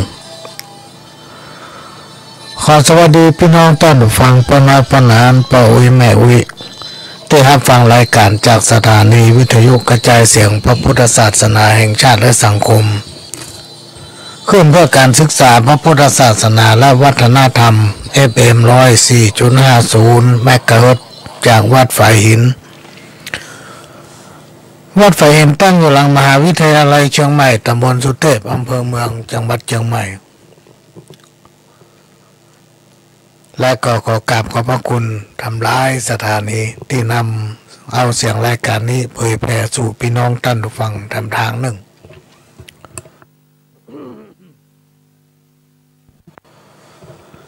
ดำเนินรายการโดยก้าวกับผมประหลวงสว่างธาตุอินจันทร์บ้านตาลองขี้ควายตำบลสันบิเสื้ออำเภอเมืองจังหวัดเชียงใหม่มาอู้จาโปปากกับพี่น้องท่านผู้ฟังก็จะได้นำเอาสปะสาระมาเล่าอู้สู่กันฟังก็มาเปลี่ยนบรรยากาศฟังขโยมเก่าอู้สลับกับเสียงเพลงข้าวห่ำสาระธรรมกรรมเก่าเพื่อนำมาฝากเป็นข้อคิดสำหรับพี่น้องท่านผู้ฟังที่สนใจสิ่งไหนคำอู้ใดที่ฟังแล้วหันว่ามันมีประโยชน์ก็ขอฝากไว้ประดับสติปัญญาสิ่งใดคำอู้ไหนที่มันฟังแล้วทำให้พี่น้องท่านผู้ฟังบ่ม่วนใจแสลงใจก็ต้องขอสุมาภัยสิ่งไหนที่สามารถทำให้พี่น้องท่านผู้ฟังม่วนอกม่วนใจฟังแล้วกินข้าวลำนอนหลับเป็นสิ่งที่สถานีวิทยุวัดไฟหินภาคภูมิใจและก็มีความยินดีให้บริการด้วยความเต็มใจวันนี้ก็มาปากับพี่น้องท่านผู้ฟังเหมือนปกติเป็นประจำทุกวันจันทร์ตั้งแต่เวลาหลังข่าวจบก็มาพบปากับพ่อหลวงสำหรับวันจันทร์คืนวันนี้เราจะอยู่ด้วยกันถึงตีหนึ่งในช่วงนี้พี่น้องท่านผู้ฟังที่ฟังทางวิทยุนี่ยังฟังไม่ได้เถอะเพราะว่าเครือมาแคบปุ๊ดไฟฟ้ายังมาไปถึงห้องส่งมาได้น้อยเดียวเปิดฟังวิทยุนี่ไหลในกระดานถึงซ่อหาถึงมาได้แต่ถ้าท่านไหนฟังทางเฟซทางโทรศัพท์ท่านก็สามารถรับฟังรายการนี้ได้ฟังทางเฟซฟังทางไลน์ฟังทางโทรศัพท์ฟังทางสื่อทางมือถือถ้าวิทยุนี่ฟังไม่ได้เติมต้องรอดึกทำหน่อยคนจะดีบัจจัยดีเพราะมีทรัพย์บัจจัยนับโค่นเงาเผ่าวงศาคนจะดีด้วยการงานนานาคนจะดีเพราะมีวิชามีศีลธรรมนำใจตนคนเราทุกคนนะพี่น้องท่านผู้ฟังท่านนี่ในใจมันมีศีลมันมีธรรมเป็นคนที่มีใจแคบ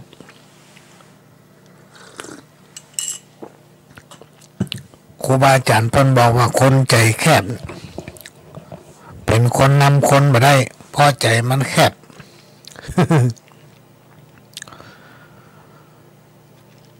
มันต้องมาคิดเพื่อเหลือไผเอาใจมันว่าขอให้มันได้มันพอใจมันละบนห้องคนใจแคบ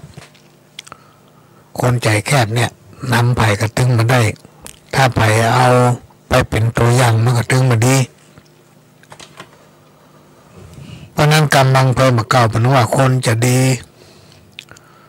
ไม่ใช่ดีเพราะมีทรัพย์ไม่ใช่ดีเพราะมีแก้วแหวนเงินคำไม่ใช่ดีเพราะตระกูลบ้านนี้ตระกูลดีแต่มาตั้งปิดตั้งปลายลูกเต้าเหล่าหลานบ่าวขี้เต้าก็มี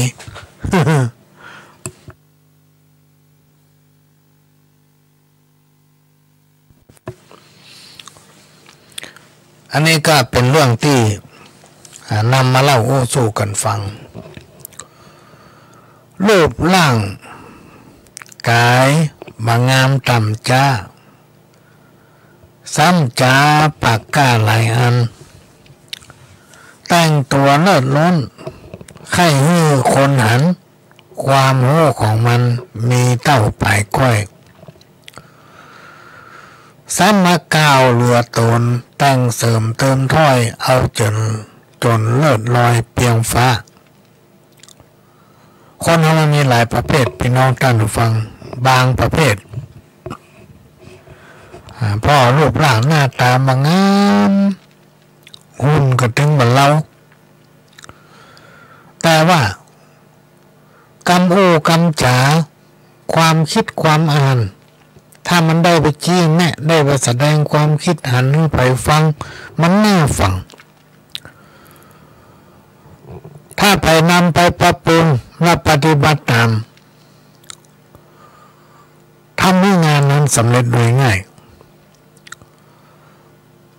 ตรงกันข้ามกับบางคน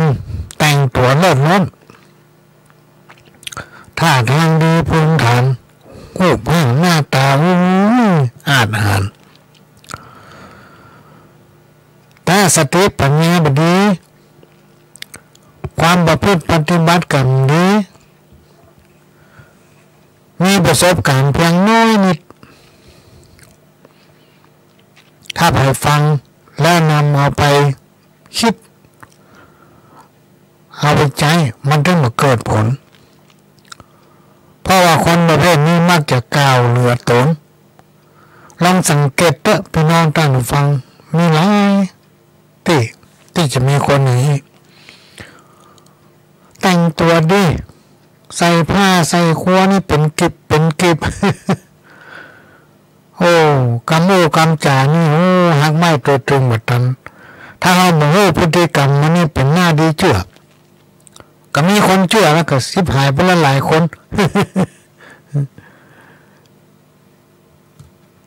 เนี่ยครูบาอาจารย์พระบอกบางคนรูปกายบางงามสีท่าจะต่ำจ้าดูมันเป็นคนมันมีสติปัญญาสั้นเป็นคนหูบางคนในแต่งตัวดีท่าทางภูมิฐานหน้าตาก็ดีหูจานี่เป็นทุกเป็นตาถ้าเอามาพฤติกรรมมันนี่นะถลำเข้าไปแล้วเสียตนเพื่ออะไรมาเปรียบเทียบเอาไว้โลกโลกายังมาตุกล้ำบอกว่าไผฮ้อนเหมือนฟืนเหมือนไฟพ่องเกาะให้พ่องตุกเสาะหากินเลี้ยงไส้บ่มีเงินคำจ่ายใจพ่องมีสมบัติหิหอมไว้เสียโจรพ้นจี้เอาไปบางคนข้อให้โลกร้ายเบียนใจเป็นวัดแก่ไม้เน็ดหนาวเมื่อยไข้พ่องตุกเมียหายหนีไปอยู่ทางใต้ละลูกเด็กแดงทิ้งไว้ฮือห้องให้กินนมอันนี้ก็ปัญจาลงสุดว่าครอบครัวนั่นแหละบ้านมันร้อนมันให้มันฟืนมันไฟอยู่กับทุกปฏิทินแหนมตัดสินใจไปเสาะเบี้ยหาเงินตั้งหน้าดีกว่ากระละลูกไว้บ้านเป็นสัมปีสัมปอกถ้าผัวกึดอย่างนี้กับผัวไปถ้าเมียกึดอย่างนี้กับเมียไปในที่สุดต้องอยู่บ้านอยู่คนเลี้ยงลูกอันนี้ก็เป็นสิ่งที่คนเรามักทำแล้วก็มักมีเกิดขึ้นตั้งแต่สมัยใดมาละพี่น้องท่านผู้ฟังคนเราคนแก่ผลมักจะอู้ไว้ว่าคนลวกนี่ไปทางใต้คนใบนี่ขึ้นทางเหนือ ไปซ่อเบี้ยหาเงินก่อนกันจ่าหัตถาและเก้าจังห้ำถึงคนเท่าสี่จำพลอกด้วยกันเปิ้นเขียนบอกไว้ป่อวิได้เงินเก็บมาลำพันเป็นสารข้าวซ้อยพร้อมกับขยายใจความเป่งป้อยให้ฝูงคนเราทราบฮุกเพื่อให้เป็นลักเหมือนปักกระทู้ล้อมโต้งน้อยล้อมนา 1คือเท่าแห้ง2คือเท่ากา3เท่าปาลามาเฮาสุดบ้านคุกเข่าเท่าดีนับเป็นสี่ท่านนักปราชญ์โบราณกล่าวไว้เท่าแห้งนั้นเลยขี้กะแต่ไส้หันแก่ปุ่มไส้พุทธจากรู้ข่าวจีนที่ไหนไปหาเรื่องวัดเรื่องวาบ่สนใจเข้าได้กินกับไผในใจคนเท่าก็อวดชื่นชมบัญญังสู้หัวลืมวันน้อยมั่งหันแก่ลาบลู่ควรไหนเท่ากานั่นเล่าบ่ใจภายไหนเป็นเท่าจันไรหุมป่าบ่งเวกหูข้าวป่าไหนต้องไปร่วมด้วยกินตึงทำสปะหุมซ่อนหาจำกรรมฐานะเป็นที่จ้ำปลาไปวันนกเฝ้าน้ำบาห่างกาไก่หลังเป็นขี้ไข่มนเหมือนควายน้อยเรื่องวัดเรื่องวาบ่ปาใจห้อยเต้าเกิดมาดำมืดมิด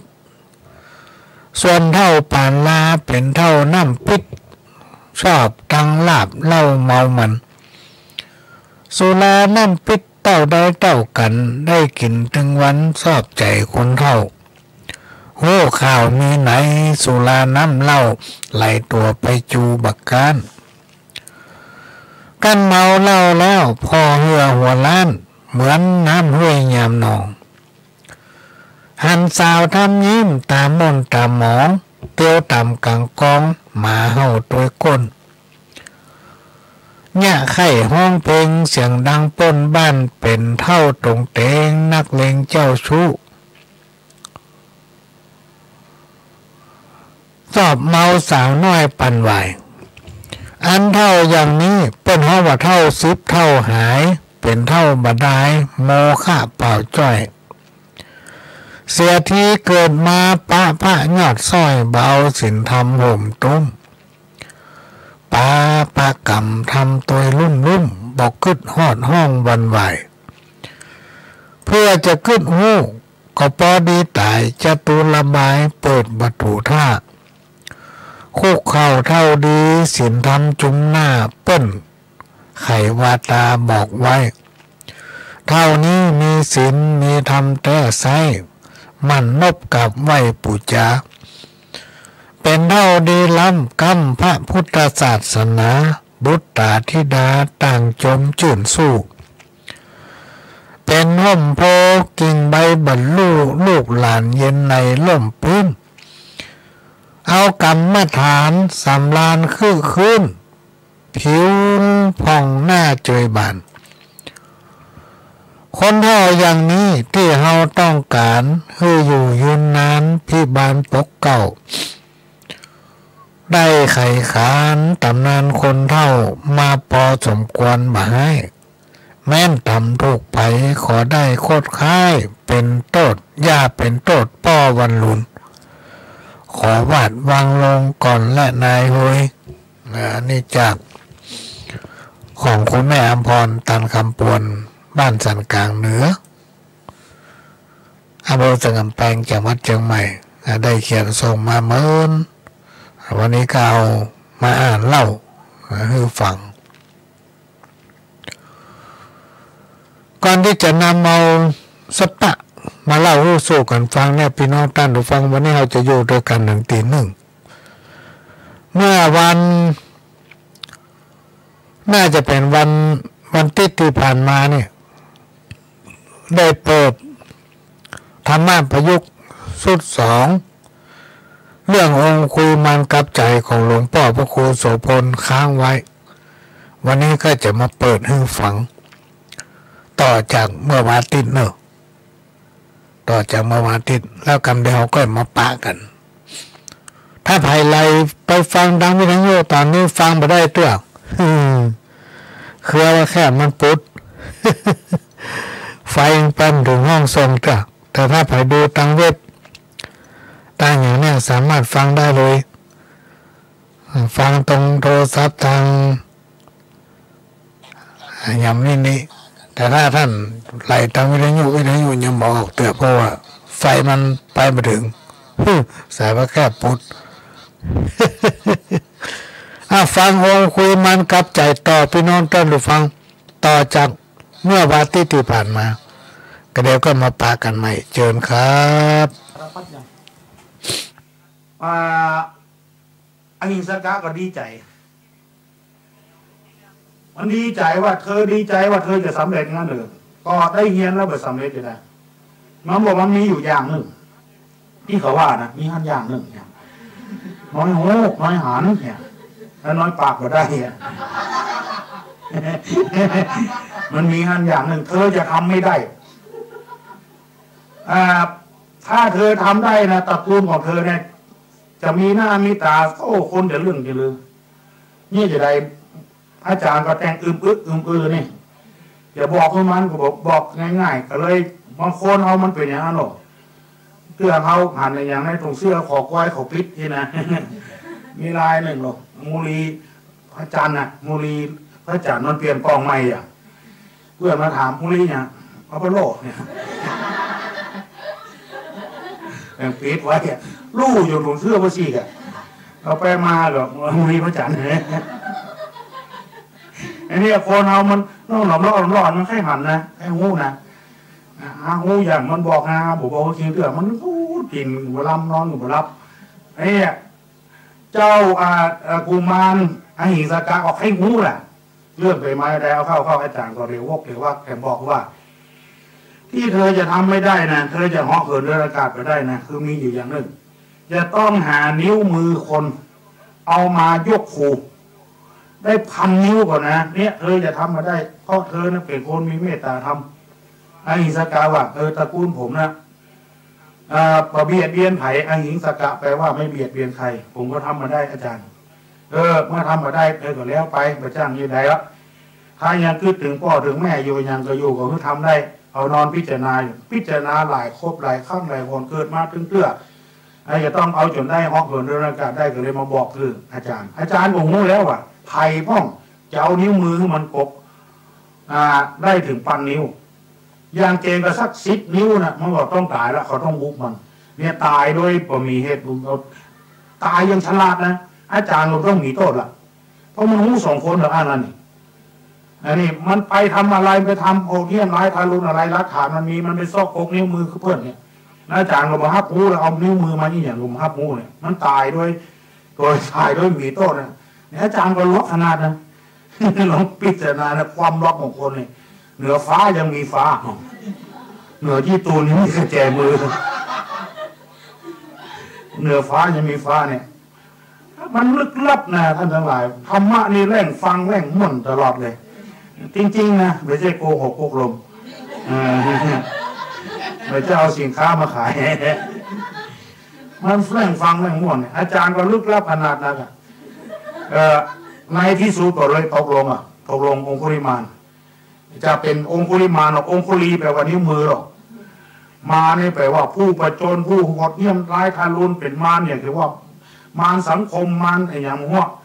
คือเขาว่านะคือตัวเหี้ยมโหดที่สุดอะคือตัวมารโจรองคุลิมานผู้ปล้นในมือ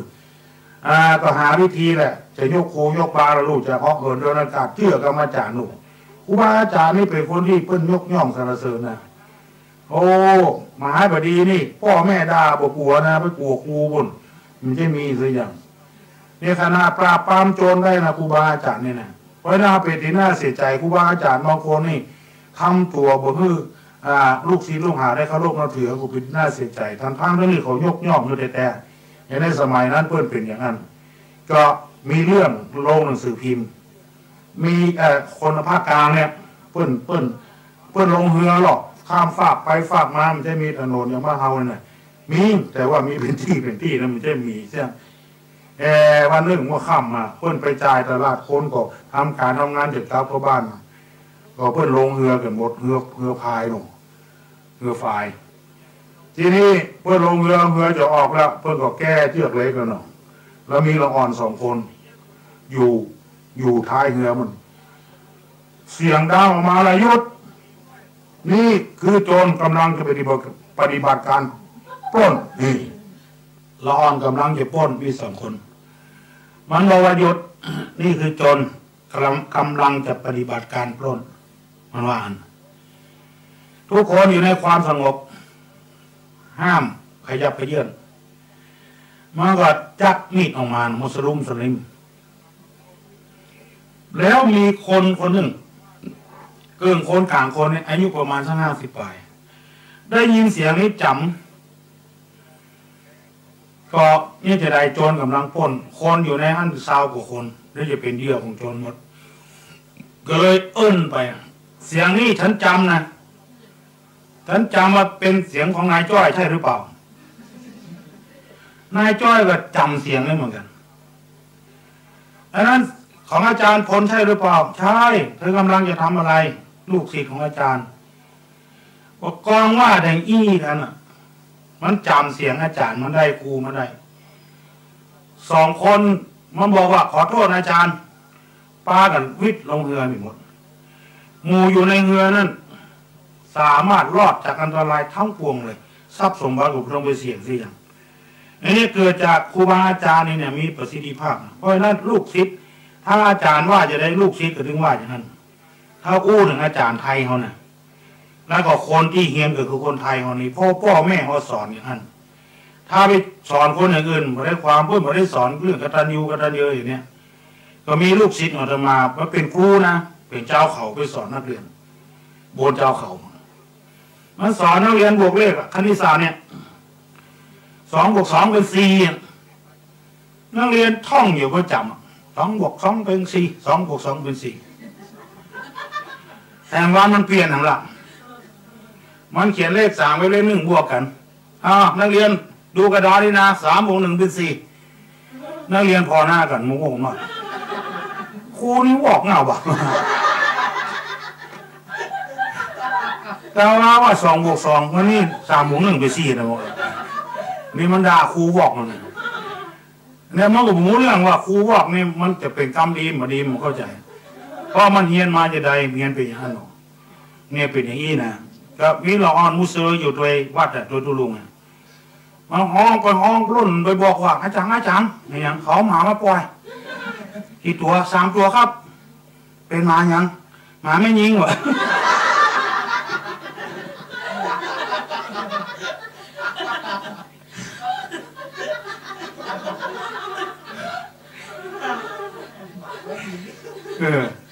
หมาแม่นะ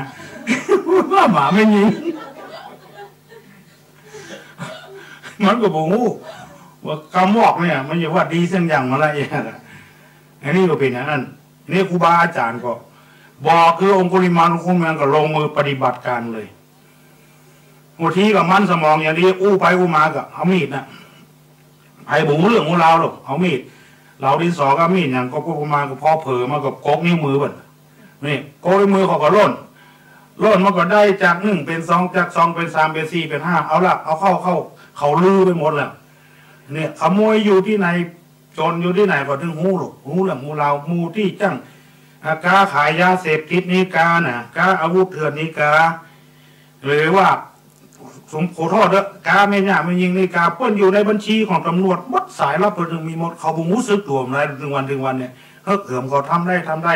มันมีรักประทานมาได้หลบเพิ่นจับมาได้อันนี้คือหมายความว่าโจรอยู่ที่ไหนก็ของหูไอ้อย่างที่ทุลงว่าขี้เหม็นขี้แห้ขี้บดแท้ขี้เล่นขี้เต้นขี้กุงขี้สูบบุญผู้สูบบุญไปขี้เที่ยวขี้เบี้ยวไปขี้ไถขี้ใสไปขี้ค้ำขี้ดำไปขี้มือเนี่ยพอทำประตูเนี่ยดำถึงมีขี้มือร้อนขี้เป็นเรือกับขี้ลับคำว่าขี้ลับก็คือโจรคือขโมยนะมันตีนหม้อมือหม้อเขาหูกันหมดเลยเขาน้ำบัดมาได้รักฐานมาได้ภายมือหม้อเขาถึงหูโปรเซียเข้าบ้านมาเขาถึงระวังเลยเนี่ยมันเป็นอย่างนี้แต่โจรองคุลิมานไผ่ก็ลือทั่วบ้านทั่วเมืองหมดไปนั่งอู้ไผ่ได้ไผ่มาดึงมือมันเข้าใกล้แล้วลูกมันหมูซึกตัวมันไม่ไหวอู้ไผ่ได้อย่างเก่าก็ได้แล้ว ในที่สุดมาอย่างไรเขามีวิธีเดียวที่ได้นิ้วมือคือฆ่าเลือดเข้าตาลูกจะยังได้จะเหาะเหินเดินอากาศได้ก็ฆ่าพระคนเฒ่าคนแก่คนไผ่พวกว่าเลือดคนแก่โยกมือไหวขอเถอะก็เนี่ยอุ้ยเท่าละโอ้ว่ายังเข้าเลยว่ะ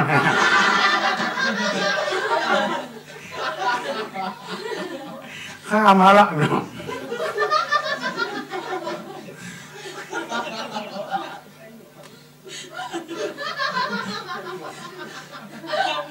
มันฆ่าหมดอ่ะฆ่าวันนี้มือหรอก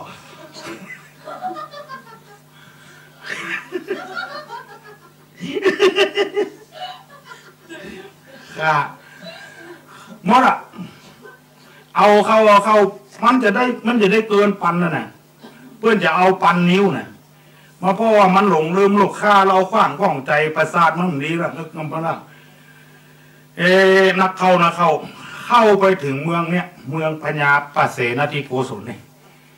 เอาแล้วเมืองเก่าที่องคุลิมานเกิดนี่นะเมืองเนี้ยก็มาประชุมจุ่มนมกันเนี่ยจะได้ประเดี๋ยวนี้มีโจรคนหนึ่งเกิดขึ้นมาชื่อโจรองคุลิมานซื้อประวัติแหละซื้อประวัติโจรองคุลิมานนี่คือไผ่ซื้อไปถึงเมืองตากศิลาก็เลยหูทันทีโจรคนนี้ไม่ใช่ใครที่ไหนละเรียกคืออาหิงสกะนั่นเอง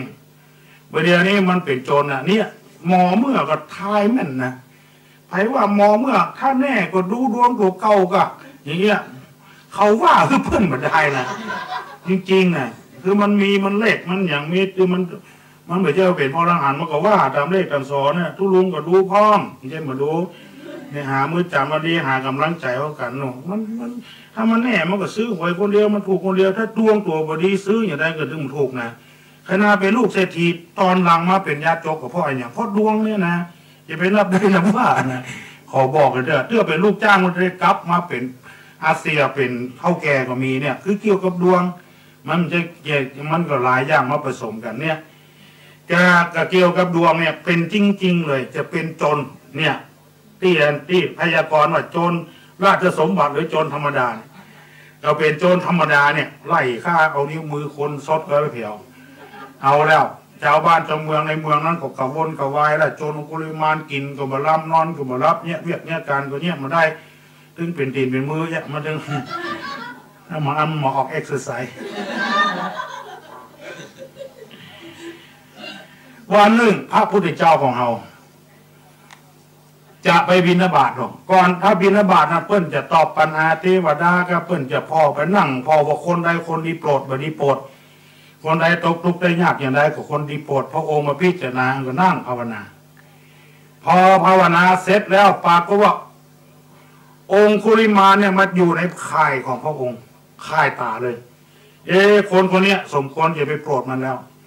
กำเดียวมีไม่ยีคนหนึ่งกำลังกระวนกระวายไม่ยีแก่ตัวเนี่ยคือว่าแม่ขององคุลิมานเนี่ยทราบว่าลูกของเพื่อนไปเป็นโจรแม่ก่อนกินบะล้ำนอนบะรับนอนกระวนกระวายพระเจ้าประเสนทิโกศลจะยกห้องหมู่ทหารตำรวจมาประชุมกันภัยปะที่ไหนเพื่อจับเป็นไม่ได้ให้จับตายเลยเนี่ยเพื่อนประกาศค่อยบ้านค่อยเมืองแม่ของเพื่อนได้ยินว่าเพื่อนจะจับตายลูกของภัยลูกของมันของนี้เพื่อนมาจ้างว่าลูกภัยกระจายมันจะเป็นอ้างเป็นอักเป็นบิดเป็นปักบิดปักเบี้ยวลองไปว่าคือเพื่อนเถอะแม่เพื่อนจังมันจะตายเนี่ยที่ตัวนี้มันจะหางามตาลี่ไงลองแม่มันได้ยินนะแม่มันจังหัวเฮาไม่ตายอันนี้ลูกภัยใจมันคนเอามันเลือกที่เกินมาได้ตู้ตัวนี้มันจะหางามแม่ที่ปุ่มใหญ่ลองแม่เพิ่งมาได้ยินก็ใส่แม่มันจังหนนเนี่ยแม่ตู้ตัวนั้นหาเรื่องประกอบก่อนนี้จะได้ท่านทั้งหลายแม่บอกออกไปซ่อหาลูกเปิ้นบอกห้ามว่าองคุลิมานเดี๋ยวนี้ลูกของท่านพระเจ้าอิงอาหิงสกะแล้วนะมันพระไผ่มันฆ่าหมดเรื่องเขาด่าจังก็ตายกับลูกของจังมันแม่ก็ออกแล้วคายมันเนี่ยอยู่ในพยานของพระพุทธเจ้าเลยพูดว่าโอ้มาได้แล้วองคุลิมาน มันกำลังจะฆ่าคนประเดี๋ยวแม่มันกำลังไปตัวหาลูกมันเกือบจะถึงแล้วเพิ่นหูโลกเพิ่นปั๊บอย่างของเพิ่นได้นี่เหมือนกับเอามีอย่างกับมีอย่างพิเศษอย่างห้างสรรพสินค้าต่างๆเพิ่นมีทีวีของเพิ่นเพิ่นร้องอย่างก็วงจรปิดวงจรปิดไผ่ลักไผ่เปียอย่างมันหันในวงจรพุ่นหมดละอ่อนบ้านเราหมูเหลืองของเราเปียงเพื่อใส่กระเป๋าเตียวก็เรียนทนเนี่ยคายของผู้ได้เจ้ามันเป็นโลกุตระมันต้องไปมีไฟฟ้าไฟเฟื่ออย่างนั้นคือพืชป๊อบก็หันละนั่งภาวนาก็หันว่าภัยจะต้องไปโปรดพระองค์ก็เนี่ยมาได้ละถ้าโจรองคุลิมานฆ่าแม่ละองคุลิมานจะบดีแล้วคือปีถูกฆ่ามาถูกฆ่าบิดาฆ่ามารดาฆ่าพระอรหันต์เนี่ยทำร้ายผู้ได้เจ้าจนห่อพระโลหิตเนี่ยคือตัวเจ้าแตกแยกกันบอกเป็นโคกเป็นเราเนี่ยเพื่อนว่าเป็น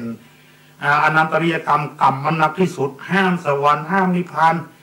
นี่เป็นอย่างอีกบ่ได้เกิดได้งอกหันซ้ำพระพุทธเจ้าก็มีเมตตาก็ได้บาตรได้บาตรจีวรไปบิณฑบาตอย่างทุเจ้าธรรมดาที่องค์หันเนี่ยตื่นมาพระองค์ก็ไปเนี่ยบางครูบางคนบอกเข้าใจศาสนาบางศาสนาบอกเข้าใจพูดว่าอีไม่มีเรื่องมีราวอย่างตื่นมาก็อุ้มบาตรไปซ่อขอกินอีกอย่างนี้นะคือใส่ร้ายหมู่ทุเจ้าพนายอีกก็มีนะเคยได้ยินบ่อยๆแต่เขาก็บอกว่าอย่างของเพื่อนเพราะเป็นสิทธิเสรีของเพื่อนความจริงการไปบิณฑบาตคือการโปรดสัตว์คนใดที่นับถือพระเจ้าพระธรรมพระสงฆ์งานทุเจ้าถอนเจ้าเนี่ยมันใจดีใจมากปากดีอย่างไม่ไปหันของบดีบดักมันเป็นมันบอกเป็นมงคลกับตาอันนี้การไปบิณฑบาตนี่แล้วก็เป็นความฉลาดของพระพุทธเจ้าโดยประกาศที่พระพุทธเจ้าต้องออกบิณฑบาตทุกวันนี่นอกจากจะได้เข้ามากี่แล้วยังปอกออกกำลังด้วยแถมที่เขาออกเอ็กซ์ไซส์นี่มันเป็นอย่างนี้พระพุทธเจ้าก็ไปบิณฑบาตอย่างเงี้ยไปแหละไปเข้าเราไปปะใส่หมู่นึงถามว่าสมณะจะไปที่ไหนเราจะเดินทางไปทางนี้มีความประสงค์บอกว่าไม่ได้นะโจรองคุลิมานมันอยู่งั้นนะมันจะฆ่าคนขอขอบคุณท่านทั้งหลายเราสละแล้วเราเหมาอย่างแล้วมันจะฆ่าตายกันจะมันเดินตามต่อไปเข้าไปถึงที่โจรองคุลิมานอยู่หันคนมาแล้วมันนะพอนิ้วมือได้999 นิ้วนะยังแถมนิ้วเนี้ยเป็นนิ้วสุดท้ายละเราจะได้ไปยกคูย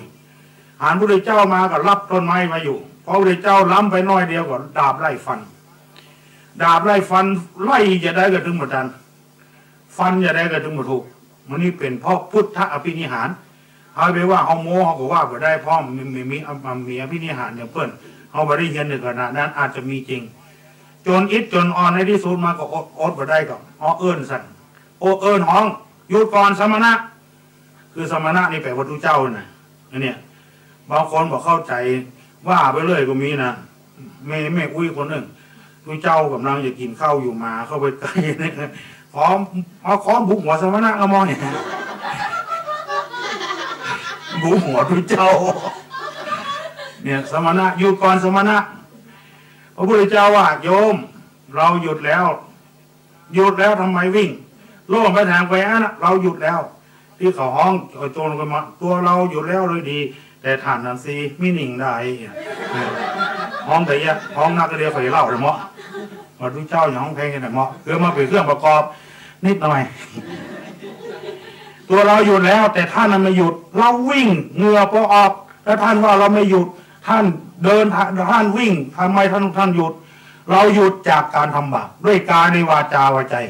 ท่านนั่นแหละกำลังจะทำบาปท่านยังไม่หยุดแค่เนี้ยท่านทั้งหลายพอองคุลิมานได้ยินกรรมอย่างนี้บ่เคยได้ยินกรรมเตือนว่าหยุดทำบาปทำกรรมเลยบุ๋งเลือกมูเราก็เลยสะอย่างมาดูเสียงดาบเดิมอย่างซอเลยเสียงเข้าไปหาพระพุทธเจ้ากระโจนก็เลยพอดาบรุดมือกระโจนก็ไปกราบถิ่นได้ทันทีกรรมอย่างนี้บ่เคยได้ยินกรรมเตือนมันหมายความว่าใดพระพุทธเจ้าก็เล่าให้ฟังการทำบาปทำกรรมทรมานคนอื่นสัตว์อื่นเพื่อชีวิตของตัวเองเพื่อความร่ำรวยของตัวเองนั้นมันเป็นบาปนะโยมเราเกิดมาชาติเนี้ยเราก็ต้องพยายามทำความดีเกิดมาเราก็ไม่ได้มาด้วยตายก็ไม่ได้ไปด้วยหากินของใครของมันอันนี้โยมนี่จะฆ่าคนได้9 ถึง 100 ถึง 1,000ตายละลูกละเมียละพ่อละแม่ละพี่ละน้องโยมไม่คิดถึงสงสารคนพวกนั้นเหรอแล้วโยมจะเอาตัวเองเนี่ยเหาะเหินเดินอากาศได้คนเดียวท่านไปรู้ยังไงก็บอกว่า ก็เลยเกิดความเลื่อมใสพระพุทธเจ้าก็ขอบวชพระพุทธเจ้านี่พระพุทธเจ้าก็นำองคุลิมานมาเนี่ยมาแผ่วกับพระองค์ก็จัดการบวชเพราะมีสิทธิเต็มที่ไม่ต้องไปขอหนังสือสุทธิสุเทจากใครละเพราะแต่ก่อนนี้คนบริสุทธิ์จริงๆนะประเดี๋ยวนี้มาได้นะต้องสอบสวนเนี่ยก่อนเธอติดโรคร้ายแรงมาไหมเป็นต้นว่าโรคอย่างที่เขาว่ากันมาเนี่ยถ้าเอาบวชมาได้ในไปยุ่งในวัดในวาก็เดียวบางทีหนังสือพิมพ์เปื้อนกับหมูเรื่องของเราอย่างนั้นพอบวชเนี่ยเอาได้3 วัน 4 วันเอาไปตรวจโรคทุกเจ้าเป็นโรคเอดส์นี่แหละสมมตินะบางทีซิ้มตีเต็มหน้าเลยพระเป็นโรคเอดส์มันก็หามาบวชได้2 วันนี่เหตุแท้แล้วก็ทุกเจ้าทั่วประเทศเอาล่ะคนที่หมูเรื่องของเราก็เลยว่าอันนี้ขนาดเป็นทุกเจ้ายังเป็นโรคเอดส์อยู่เนี่ยประเดี๋ยวเขาจำเป็นต้องขออนุญาตกันเนาะต้องสอบสวนเนี่ยก่อนเธอเป็นโรคไหมเนี่ยเธอขอจากบิดามารดามาไหมเธอเธอมีคดีติดตัวไหมเป็นหนี้เป็นสินไหมเนี่ยต้องถามอย่างนี้กับลูกประเดี๋ยวถ้ามานับได้นะบวชเนี่ย60 ปลายประเดี๋ยวนี้เขาก็ไปชุมกันแล้วพอ60 ปลายแล้วเขาก็อนุญาตเธอบวชมีสำนักปฏิบัติอันนั้นคือ60 ปลายแล้วมันจะไปบวชเป็นอย่างนั้นนอกจากหาแสวงความสุขด้วยตัวไปปั๊มเพลภาวนาบวชมาอยู่วัดธรรมดามีเรื่องอย่างนั้น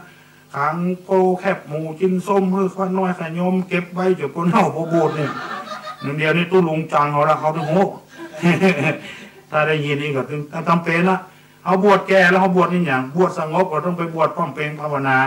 อันนี้เพื่อนก็ต้องทำอย่างเงี้ยพระพุทธเจ้าในสมัยนั้นมันต้องบวชมันต้องทำให้ละเพราะว่าหูนิสัยองคุลิมานก็เลยบวชเนี่ยพอบวชเสร็จทรัพย์แล้วก็อยู่ที่เจ้าทำวัดค่ำเวลานั้นพระเจ้าประเสฐอธิโกศลมาหรอก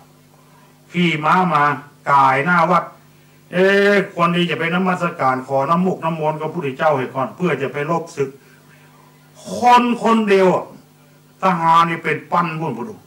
มันเป็นที่นะก็แวะนมัสการพระพุทธเจ้าถามเรื่องถามเราก็พระเจ้าประเสฐอธิโกศลของอูฟังพออูฟังเสร็จแล้วจะประเดี๋ยวนี้มีโจรคนหนึ่งชื่อโจรองคุลิมานมันจะมาปล้นได้มันมาฆ่าคนนะอยู่บ่เป็นสุขฆ่าพระพุทธเจ้าก็จำเป็นต้องไปปราบปรามช่วยชาวบ้านทุกจองพระพุทธเจ้าว่าขอถวายพระพรมหาบพิตรราชพานเจ้าสมมุติว่าเวลานี้โจรองคุลิมานย้างจากการฆ่าคนแล้วมาบวชโกนหัวโกนคิ้วถ้าพระองค์จะทำอะไรถ้าสามารถทำอย่างนั้นได้นะโจรองคุลิมานจะขออย่างหื้อหมดเลยอยากจะสร้างกุฏิให้หลังหนึ่งราคากี่หมื่นกี่แสนเลยสร้างบิณฑบาตก็ต้องไปบิณฑบาตก็ได้ข้าพระพุทธเจ้าจะถวายเข้าถวายน้ำจริงๆเหรอจริงๆพระพุทธเจ้าก็เลยจี้มือนี่องคุลิมานอยู่นี่บวชเป็นพระเจ้าแล้วหรอเสนาหมู่นั้นทหารหมู่นั้นกองหันองคุลิมานตาใส่มากๆโล่นนะพระเจ้าประเสฐที่โกศลก็โล่นเพื่อก็เลยทุกเจ้าหนุ่มทั้งหลายก็จับแขนไว้ก็เลยทำความเข้าใจกันว่าเรื่องราวมันเป็นมาอย่างเงี้ยเอาอาวุธต่ออาวุธไปสู้กันมันถึงเบิดสงบเรื่อยๆระหว่างลาวกับไทยยิงกันระหว่างแล้วที่บ้านร่มเก่านี่มันตึงแบบนี้นะเสื่อพอว่าเอาอาวุธด้วยธรรมะเนี่ยมีคนเดียวไปเจรจาสงบศึกเราจะยุติในการยิงเมื่อเดียวนี้การไปกันมาก็สะดวกค้าขายแล้วมีคนหนึ่งถึงบอกว่าเราจะเอาสนามรบเป็นสนามการค้าประเดี๋ยวนี้สนามรบก็เป็นสนามการค้าจริงๆนี่เอาทรงปูนทรงเล็กไปเพื่อนไม้บ้านเขาหมีกับโคนไม้บ้านเพื่อนขึ้นมา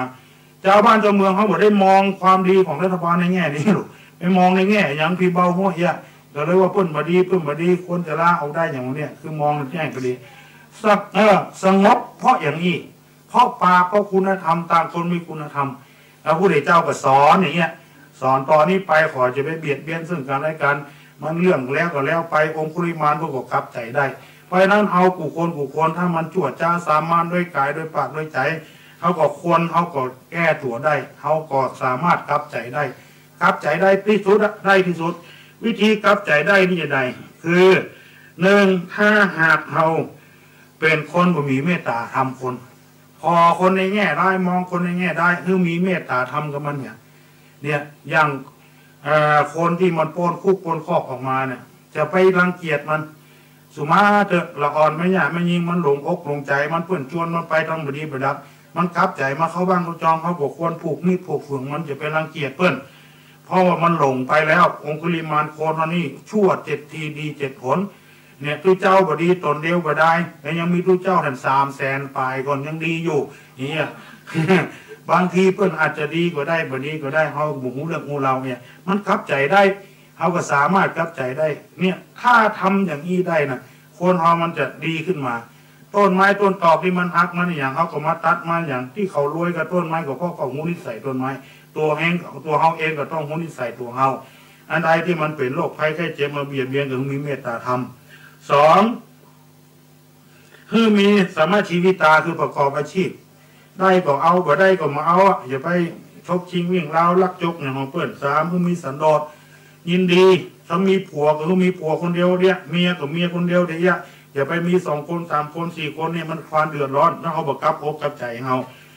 เกิดมาถึงครั้งถึงคราวแล้วมีอย่างเขาก็ใจของเขามีรถกันเดียวกันเนี่ยยี่ห้อเนี่ยราคาเนี่ยเอาไปบาสันโดษเอาไปหันของเพื่อนทำเปลี่ยนไปเรื่อยๆมันก็ราคามันก็เงินเขาก็ไม่ได้ไว้เรื่องมันแต่ต้องเอาไปดาวไปต่อแถมและแต่ข้อที่4คือมีสัจธรรมอู้อันใดเป็นอันนั้น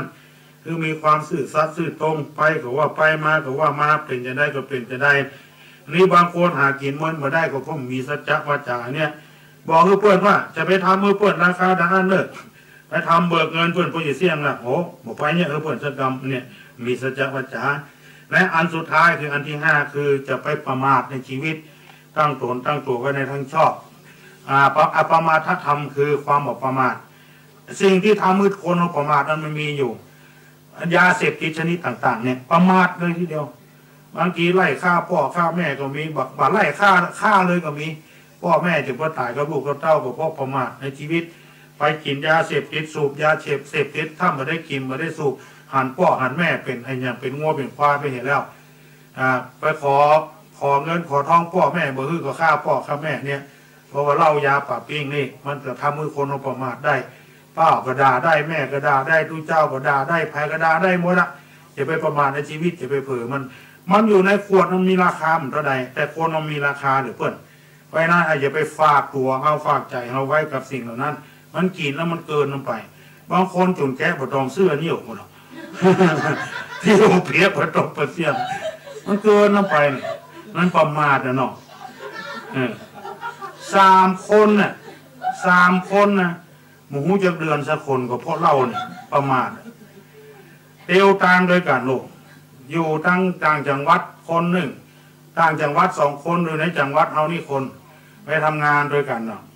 แล้วก็เพิ่นเลี้ยงเหล้าเลี้ยงยาก็ประมาทในชีวิตเนี่ยเดินตามไปมาหันเดือนออกหลบมาค่ำโอ้แก่นเพื่อเลิกเล่นแต่ตัวอยู่ทางใต้นี่ถามก่อนอันนั้นเคียงว่าเดียนก็ตะวันบะ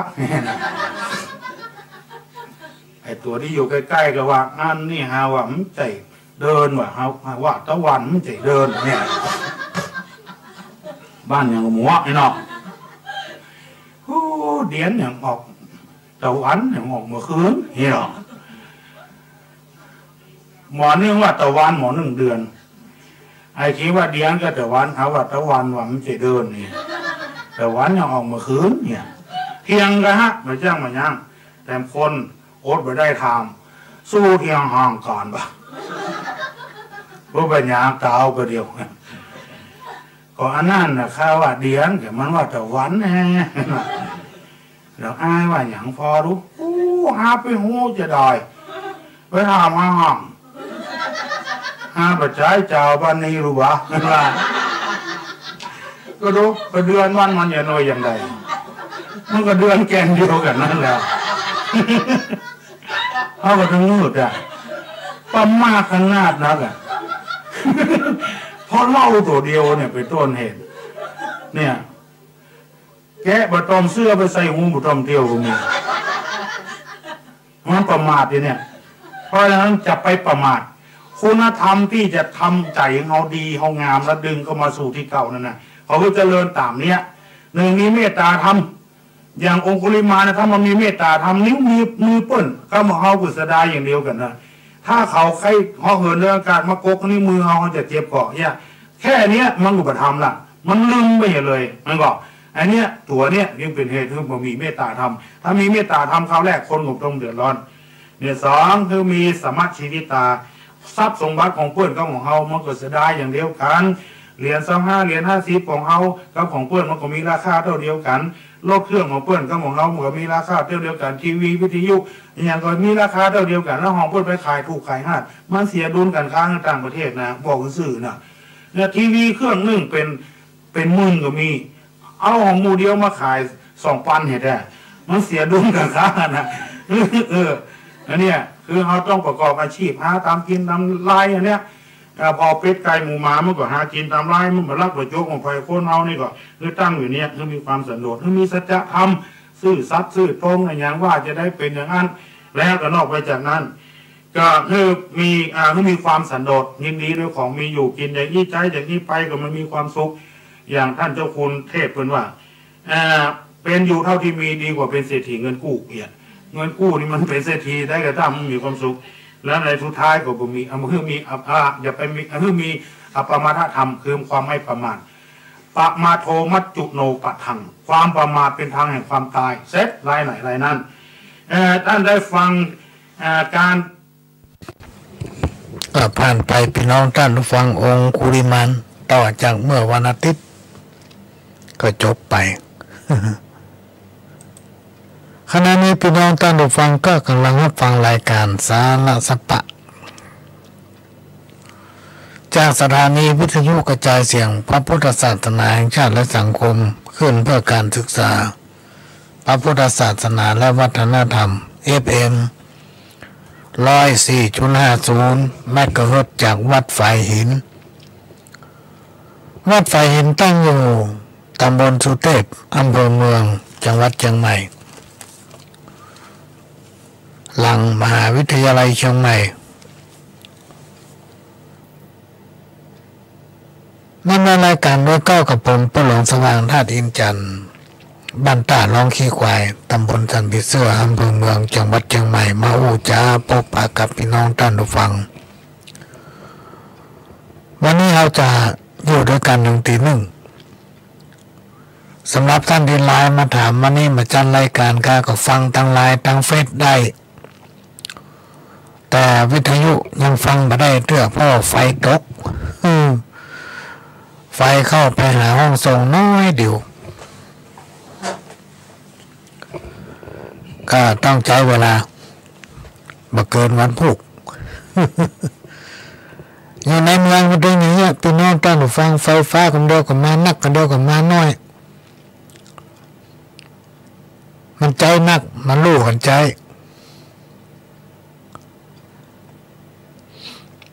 วันนี้เอาอยู่ด้วยกัน1 ตี 1เนอะพี่น้องท่านผู้ฟังไผก็รับก็รับบางคนไหลต่างวิทยุให้เป็นดีนดูแม่คำบางซื้อฐานมาใหม่ เอามาใส่วิทยุว่าจะฟังดีๆสักกรรมวันนี้บ่ได้ฟังสักกรรมกระแสไฟมันมาน้อยไฟมันลูกกันใจต้องขอสุมาอภัยด้วยสรรพสิ่งใดๆในโลกนี้บักคงที่เปลี่ยนแปลงไปหน้าใจหายแต่สิ่งหนึ่งที่ติดตามคนเราไปบ่ไหวดุจสายคือกุศลและผลบุญน้อมกราบพระรัตนตรัยในสถานดลบันดาลพรประเสริฐบังเกิดหนุนดุจสายทานจากฟากฟ้าเกื้อการุณเป็นผลบุญแผ่กว้างในโลกาก็เป็นคนต้องทนสู้อยู่เพื่อหวังแม้นพลาดพลั้งอย่างยอมแพ้แก้ตัวใหม่ทางข้างหน้าจะก้าวผ่านไปไกลหวังให้ไกลไฟให้สูงมุ่งทำดีอนาคตอย่างไรใครไม่รู้วันนี้อยู่พรุ่งนี้ตายคลายความฝันสิ่งที่ผ่านไปแล้วก็แล้วกัน ปัจจุบันชีพยังอยู่สู้ต่อไปอันนี้ก็เป็นกรรมก่อนของคนตังสุพรรณเนี่ยส่งมาให้ก็มาอ่านให้ฟังเมืองพ่องไทยพ่อง บางคนบอกว่าของไทยพ่องนี่ส่วนใหญ่รายการสารธรรมกรรมเก่านี่มันจะเป็นกรรมเมืองพี่น้องท่านผู้ฟังเป็นรู้กรรมเมือง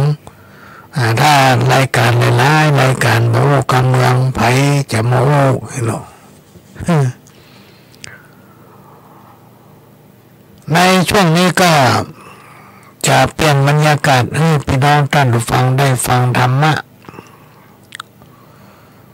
13 กันโดยหลวงพ่อพระครูโสพลปัญญาพรตอนที่1ตั้งแต่กราบเก้าไปจนถึงเนื้อธรรมหลังจากจบเทศน์มหาจารย์เวสสันดรชาดกกันที่1เรียบร้อยเราก็มาปะกันใหม่ก็ขอเชิญพี่น้องท่านผู้ฟังนะครับฟังเชิญครับ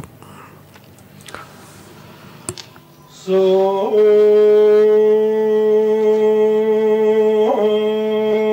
นันตุ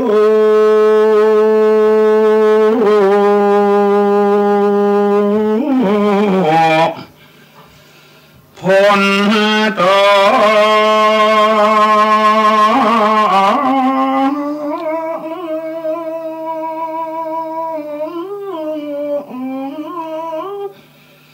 เตปะสังฆา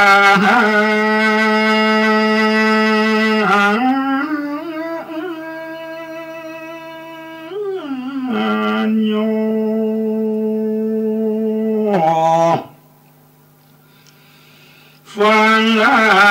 ฟังลาเตปะดา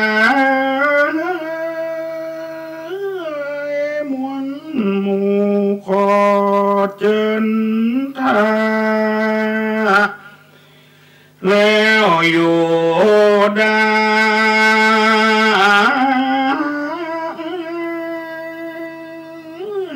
ฟังในวันนี้ขอเชิญมาฟังข่าวกุศลสา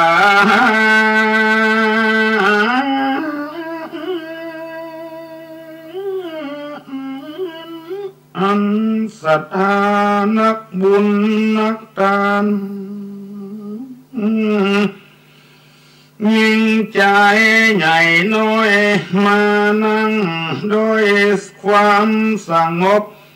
เป็นระเบียบเรียบร้อ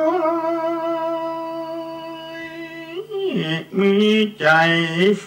ห้อยจากได้ฟังธรรม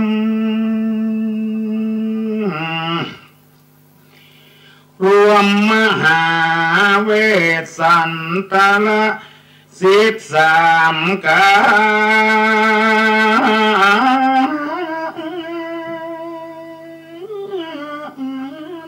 อันโบราณครูบาอาจารย์สั่งสอนมาดังอันบ้านใดเมืองใดฟังธรรมหาจารย์ฟ้าฝนจักตกจอบตามฤดูกาลเล่าเวลามีน้ำกินน้ำใจบ่เจ็บเป็นเมื่อยไข้เกิดโรคร้ายระบาดตัวละทา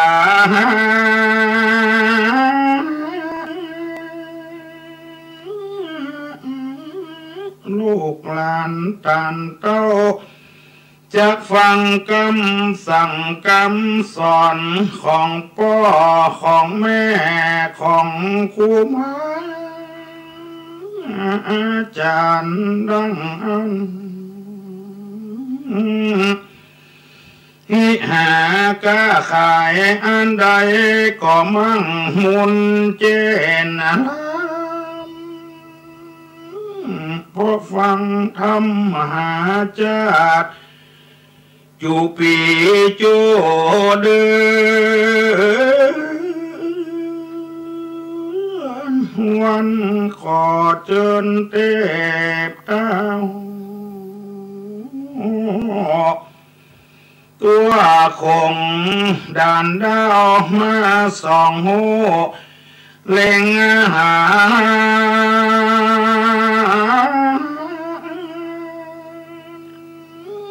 มาห่วมบุญห่วมตานกับวงวานพี่น้องข้าขอให้นำเอาข่าวนี้ไปบอกคุณสวรรค์บนจันทร์ฟ้าคือเจ้าลาธิราชอินตาขอให้มะขวานตานทามีความ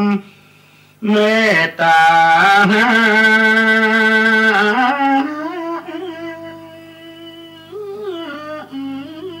มาจดเอาลายหมายเอาชื่อนามสกุลของพ่อแม่พี่น้องสตาเฮาอาหนุ่มเท่าเขียนใส่ไว้เล่าที่แผ่นกระดาษคำเพื่อให้เป็นพยานหลักฐาน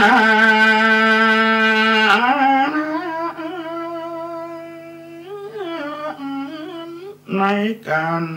ฟังธรรมมหาจารย์เจ้าเพื่อได้เอาตนตัวเกิดร่วมศาสนาพระอริยเมตไตรนั้นนะ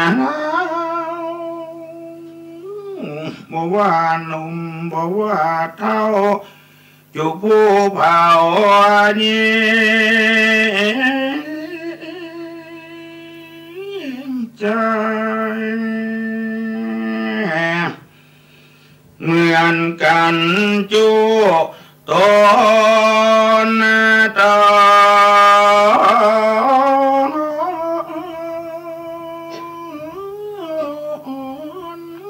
กูคนแดด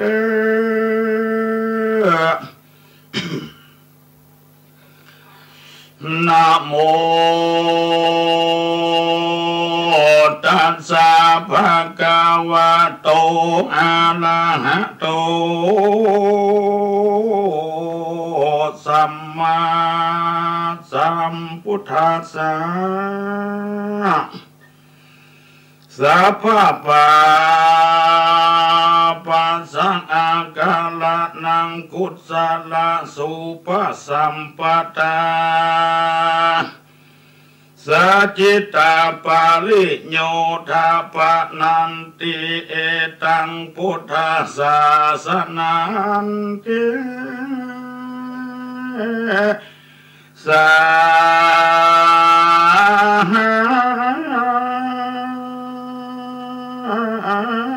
ธาโมฟังลาสัพพุริสัตทั้งหลายตั้งยิ่งตั้งใจมวลหมู่อันปากันมานั่งอยู่เพื่อฟังธรรม มีตั้งน้อยและมีตั้งนานมีตั้งอาจารย์ปัณฑิตาและนักปราชญ์ตั้งผู้รู้ผู้ฉลาดกันละญาณชนได้สละเวียการตนเข้ามานั่งผสมจุ่มนุมการพร้อมหน้าเพราะว่ามีใจเลื่อมใสแก่กาจากฟังธรรมมหาเวสสันตลาจาทากังที่ดังอันเป็นศาสนาธรรมที่ล้ำเลิศฟังเมื่อพระพุทธเจ้าเกิดมาเป็นพระตนใจประเสริฐท่านได้ปั๊มเพ่งตานแม้นว่าเมียรักยิ่งสงสารพระผู้บ้านก็บอกไว้พระเงาไทยก็มาโปรดปล่อยให้ทานแก่พระอินทราลูกหลากปานดังดวงตาพระสัทธาก็มาสละทานแก่พระมนาจารย์ผู้เฒ่าอันข่มเต้าเข้าไปหาเพื่อจักตารัตรัตยังปัญญาสัพพัญญูอันล้ำเลิศบางเกิดเป็นมหาผลแล้วจักได้สำแดงธรรมโปรดฝูงชนไปนาตามดังผู้ข้าจักเทศนาฟังขอจุงปากันตั้งจิตใจจำเที่ยงมันอย่าได้เกิดสอดดันในวิยการเลือกส่วนไรนามีสมาธิเจตนาอันแก่การเพื่อจะได้นำเอาความรู้เกิดจากธรรมพัฒนาจิตใจให้เจริญก้าวหน้าดังผู้ข้าจักเทศนาธรรมจงปากันตั้งใจฟังไปใจเตียงจากได้ลอดมหาเนลาปานโดยภาการดังจักเทศนาไปนานี้และนาอาตมาภาพขอยกมือ10 นิ้วกราบอาราธนาเอาคุณพระแก้วเจ้าทั้ง3มีอานุภาพแห่งพระพุทธเจ้ามีอานุภาพแห่งพระธรรมและอานุภาพแห่งพระสงฆ์บุญบารมีที่พ่อแม่พี่น้องศรัทธานาบุญทั้งหลายได้สร้างไว้ในอดีต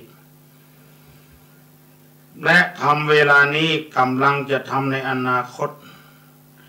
เป็นต้นว่าการฮือทานรักษาศีลเจริญเมตตาภาวนาเสื้อบ้านเสื้อเมืองพระสยามเทวาธิราชคุณพ่อคุณแม่คุณครูบาอาจารย์สิ่งศักดิ์สิทธิ์ทั้งหลายอันเป็นที่เคารพสักการะบูชาอันมีพระธาตุเจ้าโดสุเทพ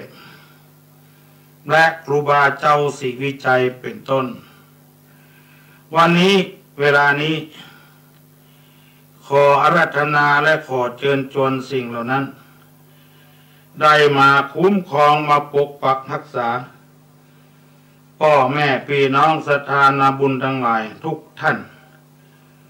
ขอให้ท่านทั้งหลายทุกคนได้มีความสุขกายและสุขใจสุขทางกายนั้น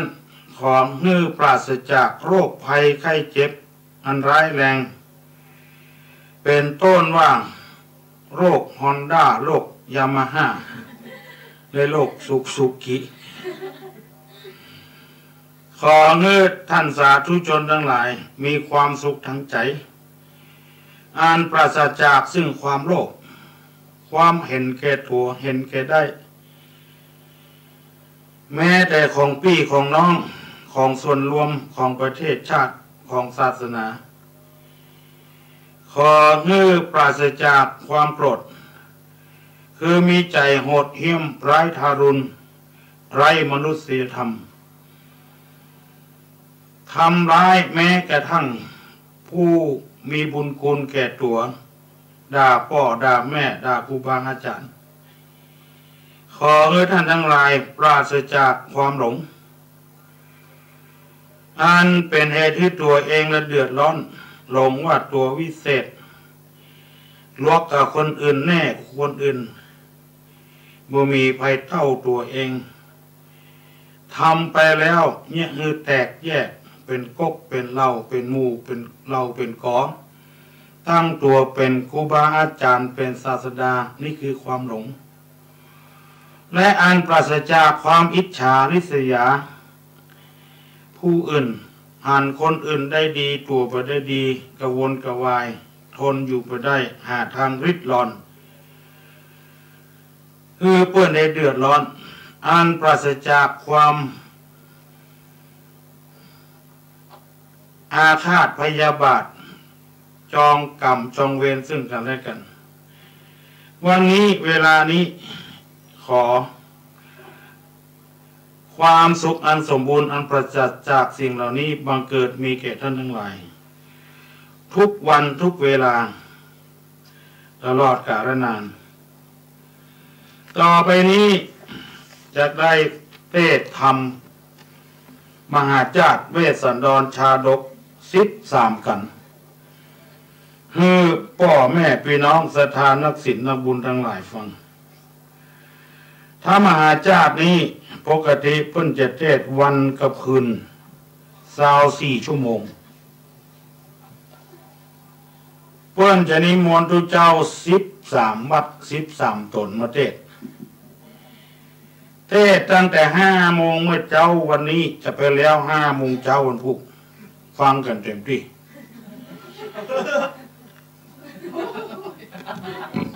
เพื่อนจะนิมนต์ทุกเจ้า13 วัด13 ตนมาเทศตนในพุธหนึ่งอาตมาหันว่า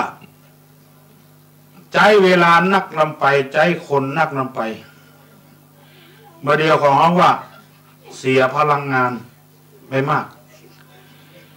ถ้าเราจะไปฟังวันกับคืนหรือนิมนต์ทุกเจ้า13 ตนมาเทศบางตนก็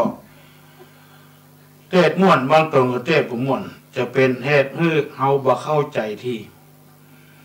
เพราะสำเนียงการอู้กันจานั้นมันเหมือนกันหรือว่าบ้านเมืองบางตัวก็อย่างบ้านเมียงอย่างอี้เป็นต้นเพราะนั้นอาตมาจะรวบรวมจาก24 ชั่วโมงมาเหลือประมาณสัก2 ชั่วโมงหรือ2 ชั่วโมงป่ายสัก60 นาที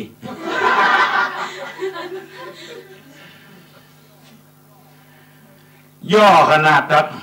จาก24 ชั่วโมงมาเหลือ2 ชั่วโมงกับ60 นาทีมันมีฉบับใดจะฉบับย่อแบบกระเป๋าหิ้วแบบนี้จากตัวเจ้า13 ตนย่อลงมาเหลือตนเดียวเลยตุ้ยไปหน่อยเพราะมันย่อนักลำไปแล้ววิธีการเทศจะเทศแบบประยุกต์คือจะอธิบายจะเล่าเรื่องเก่านะแล้วมาเป็นคำบรรยายทำไมถ้าเอาเทศเป็น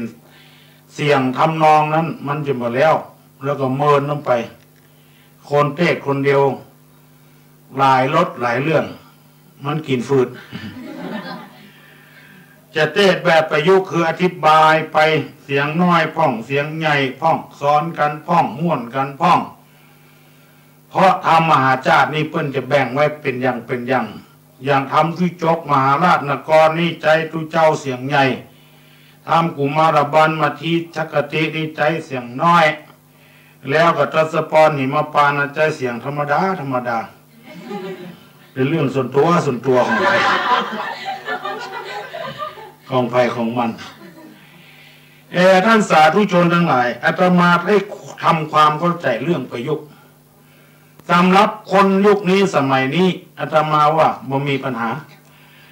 มันมีปัญหาสำหรับคนเฒ่าคนแก่บางคนเพื่อห้องว่าซุกหมวกกันน็อกที่ว่ากันนอกนี่คือหมายความว่า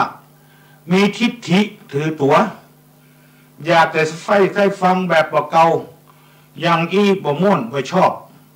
นั่นนี่คือคนเฒ่าที่บัดตันสมัยไม่ยอมประยุกต์ตัวไปทั้งตัวก็ประยุกต์แล้วก็หมูคิงอุ้ยเดี๋ยวนี้ชอบของเก่าว่าถามอุ้ยไปเวียงอุ้ยนี่จะได้ไปขี่รถแล้วตะกอนอุ้ยนี่จะได้อุ้ยเตียวแล้วประเดี๋ยวอุ้ยยังบัดเตียวอย่างละก่อนเนี่ยคือบอกเข้าใจเรื่องนี้มาตันสมัยที่ว่าเนี่ยเขาจะว่าก็โคตรเราเพราะคนเท่ามีทิฏฐิเพื่อนว่ายูโคกขึ้นเขาสอนคนเท่าละทิฏฐิเนี่ยเงียบถึงมันมีไผ่เพราะนั้นให้ทำความเข้าใจสำหรับคนเฒ่าคนแก่ว่ากูย่างมันประยุกต์ไปหมดแล้วแม้แต่คนเฒ่าก็ประยุกต์บ่งรู้สึกตัวไปได้ไปหู้ยใดคนเฒ่าประยุกต์คนเฒ่าตะกอนนี้บ่มีเขี้ยวร่อนแล้วก็แล้วไปบ่วอรี่คนเฒ่าบ่เดียวนี้ร่อนแล้วเอามาใส่ทำเท่า50-60เขี้ยวเต็มปากอันนี้เอาจึงเอาว่าคนเฒ่าประยุกต์ปากอันเก่านะเอาเขี้ยวใหม่มาใส่เขี้ยวญี่ปุ่นมันตายเมื่อสงครามโลกครั้งที่ 2ระเบิดลงที่จังหวัดฮิโรชิมาคนมันตายเขี้ยวเหี้ยเบิกเบิกเพื่อเลยมาขายบ้านเราคนเฒ่าบ้านเรามาใส่เต็มปากเนี่ยอุ้ยวันนี้วันอะไรอย่างมันซิดเขี้ยวญี่ปุ่นนั่นน่ะเนี่ยคนเฒ่าประยุกต์เต็มตัวเลยเต็มเป่าเลยคือเพิ่นมีทิฏฐิเรื่องเพิ่นถือตัวบุ๋สึกตัวทั้งที่ตัวก็ประยุกต์นั้นอยู่แล้วใส่เขี้ยวใหม่อยู่แล้วก็บุ๋สึกตัวเนี่ยใครเอาของเก่าอย่างเดิมบ้านเมืองมันพัฒนาแล้วอันคนเฒ่าไม่ยิงก็ยังแฟนนั่นบอกวันศิษย์เนี่ยคนเฒ่ากระจายเนี่ยสวกเราถามจัดดีเว้ยยุอะไร73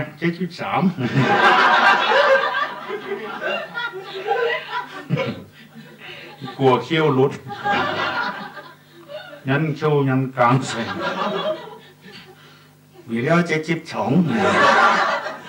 ปีนี้73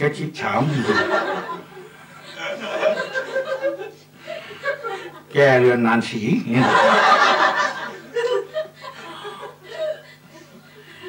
เดือนจีปีใหม่ละอ่อนไปดำหัวคนเฒ่าคนแก่วัยอุทโธคือผู้เจริญด้วยวัยปานป้อนละอ่อนนะที่จะยิ้มใส่ผ่องวันนี้วันดีปีใหม่ยิ้มนี่อ่ะนี่ของเล่นยันโชว์ยันกลางใส่ละอ่อนโกเขี้ยวรถติกันโตจังการเกเขาหลวงไปแล้วนี่ไม่แก้วงาวันกับนักกับมังมาจีกับมังมันโนกับมังเนี่ยไปยุกเลยนั่นยันเขี้ยวยันกลางเลยตัวเจ้าก็มีหรอกใส่เขี้ยวใหม่เพื่อไปตานกันเข้าคนทางเหนือเขานี่นะมันจะได้เขาใครเลิกประเพณีนะคนเดียวตานกันเข้า5 ขันดาเป็นขันเอาไปเกณฑ์ฮึตุลุงปั่นปอนด้วยขันน้องคิดพอ10 คน50 ขันปั่นปอน50 เตื้อถ้า20 คนปั่นปอน100 เตื้อมันไปสู้ได้ยังไง นี่เอารวมกันฮะปั่นตัวเดียวเพราะเวลาแต่ก่อนกับเวลาประเดียวมันเหมือนกันหรอกแต่ก่อนนี่เวลาเหลือเฟือยามหนาวนี่หิงแดดกระงกกระงัดมาเดียวนี่หิงมาได้เพราะเวลามันน้อยเอาไปรวมกันฮะนะเพราะคนมันนักขึ้นเนี่ยตานเข้าห้าคนก็รวมกันฮะคือเขากินด้วยกันคนยังกินด้วยกันผีมันก็กินด้วยกันโอ้นี่ของเกินน้ำไปเสื้อต้งเสื้อนาคันเต้วบุตรวดาคันตานพอเกิดไม่เกิดขันปั้นด้วยขันเข้าเงี้ยก้อนแกงกระด้างเงี้ยห้องมาแต่งไล่เกมว่าตองปั้นเนี่ยเมี่ยงเนี่ยโอมูลี2 เบ้ากูปั่นปอนล่ะกูระเบีย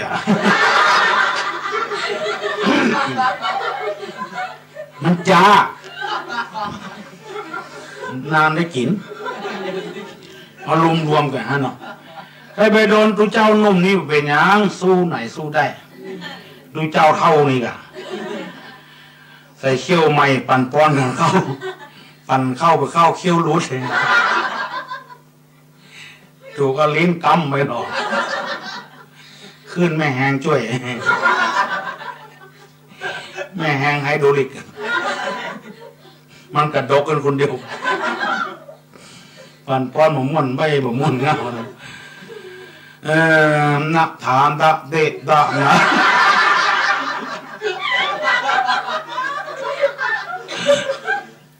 ตูนดาตะเด็กรุนแรงเลย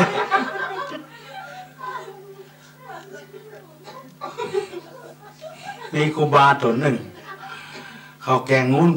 ไปทานเพื่อเจตนาดีเนาะเพื่อว่าจะว่ามันถูกนะเพราะอย่างปากเขาอู้ถูกเนี่ยเพราะว่าแกงงูนเนี่ยกินกับข้าวแบบล้ำถ้ากินเล่นนี่ล้ำเนี่ยตัวลงกูเปิ้ลเนี่ยเคี้ยวใหม่อย่างว่านะแต่นู้นนี่ติ่นเด่นนะนี่โคตรเปิ้ลเอาแกงงูนไปทานถามว่าติ่นเล่นเปิ้ลว่ากินเล่นติ่นเล่นอ่ะ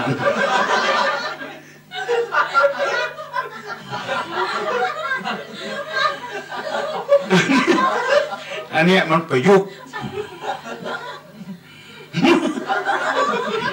เมื่อบ้านเมืองมันประยุกต์อย่างนี้แล้วก็ต้องตามตามสมัยกาลเวลาเขาจะไปเต้แถมน้อยก็ไม่ได้ทำนี่แถมสัก50 ปีละอ่อนแถมน้อยกูฟังหูเรื่องเขาจะไปเต้สมัยก่อนเมื่อ50 ปี30 ปีเดียวก่อนกูหูเรื่องเนี่ยมันเหมาะสมตามการตามสมัยของไผ่ของมันในสมัยก่อนบ่มีพัดลมก็นอนตำจานตำมันยังมาเดี๋ยวนี้มีพัดลมก็นอนในบ้านในจองนอนหอนอนเฮือนอันนี้เอาห้องมาประยุกต์ผสมเข้ามามันสมัยยุคเนี้ยยุคประเดียวเนี่ยของห้องว่ายุคเทคโนโลยีคำว่าเทคโนโลยีนี่เอาไปถามเขามันประมวลเข้ามาคือมันเข้าใจง่ายๆมันหมายความว่าอย่างไรถ้าจะให้เข้าใจง่ายๆว่ายุคนี้คือยุคเอาของยากมาเป็นของง่ายเรื่องมันเนี่ยเทคโนโลยีกูยางแต่ก่อนมันยากเขาจะไปโง่ไปเวียนก็ต้องตี3ตี4ตามแค่5 เปียด5 บุงไปถ้าของมันนักก็ใส่ล้อไปกว่าจะไปถึงโง่ถึงเวียนกับพวกเที่ยงพวกฝ่าย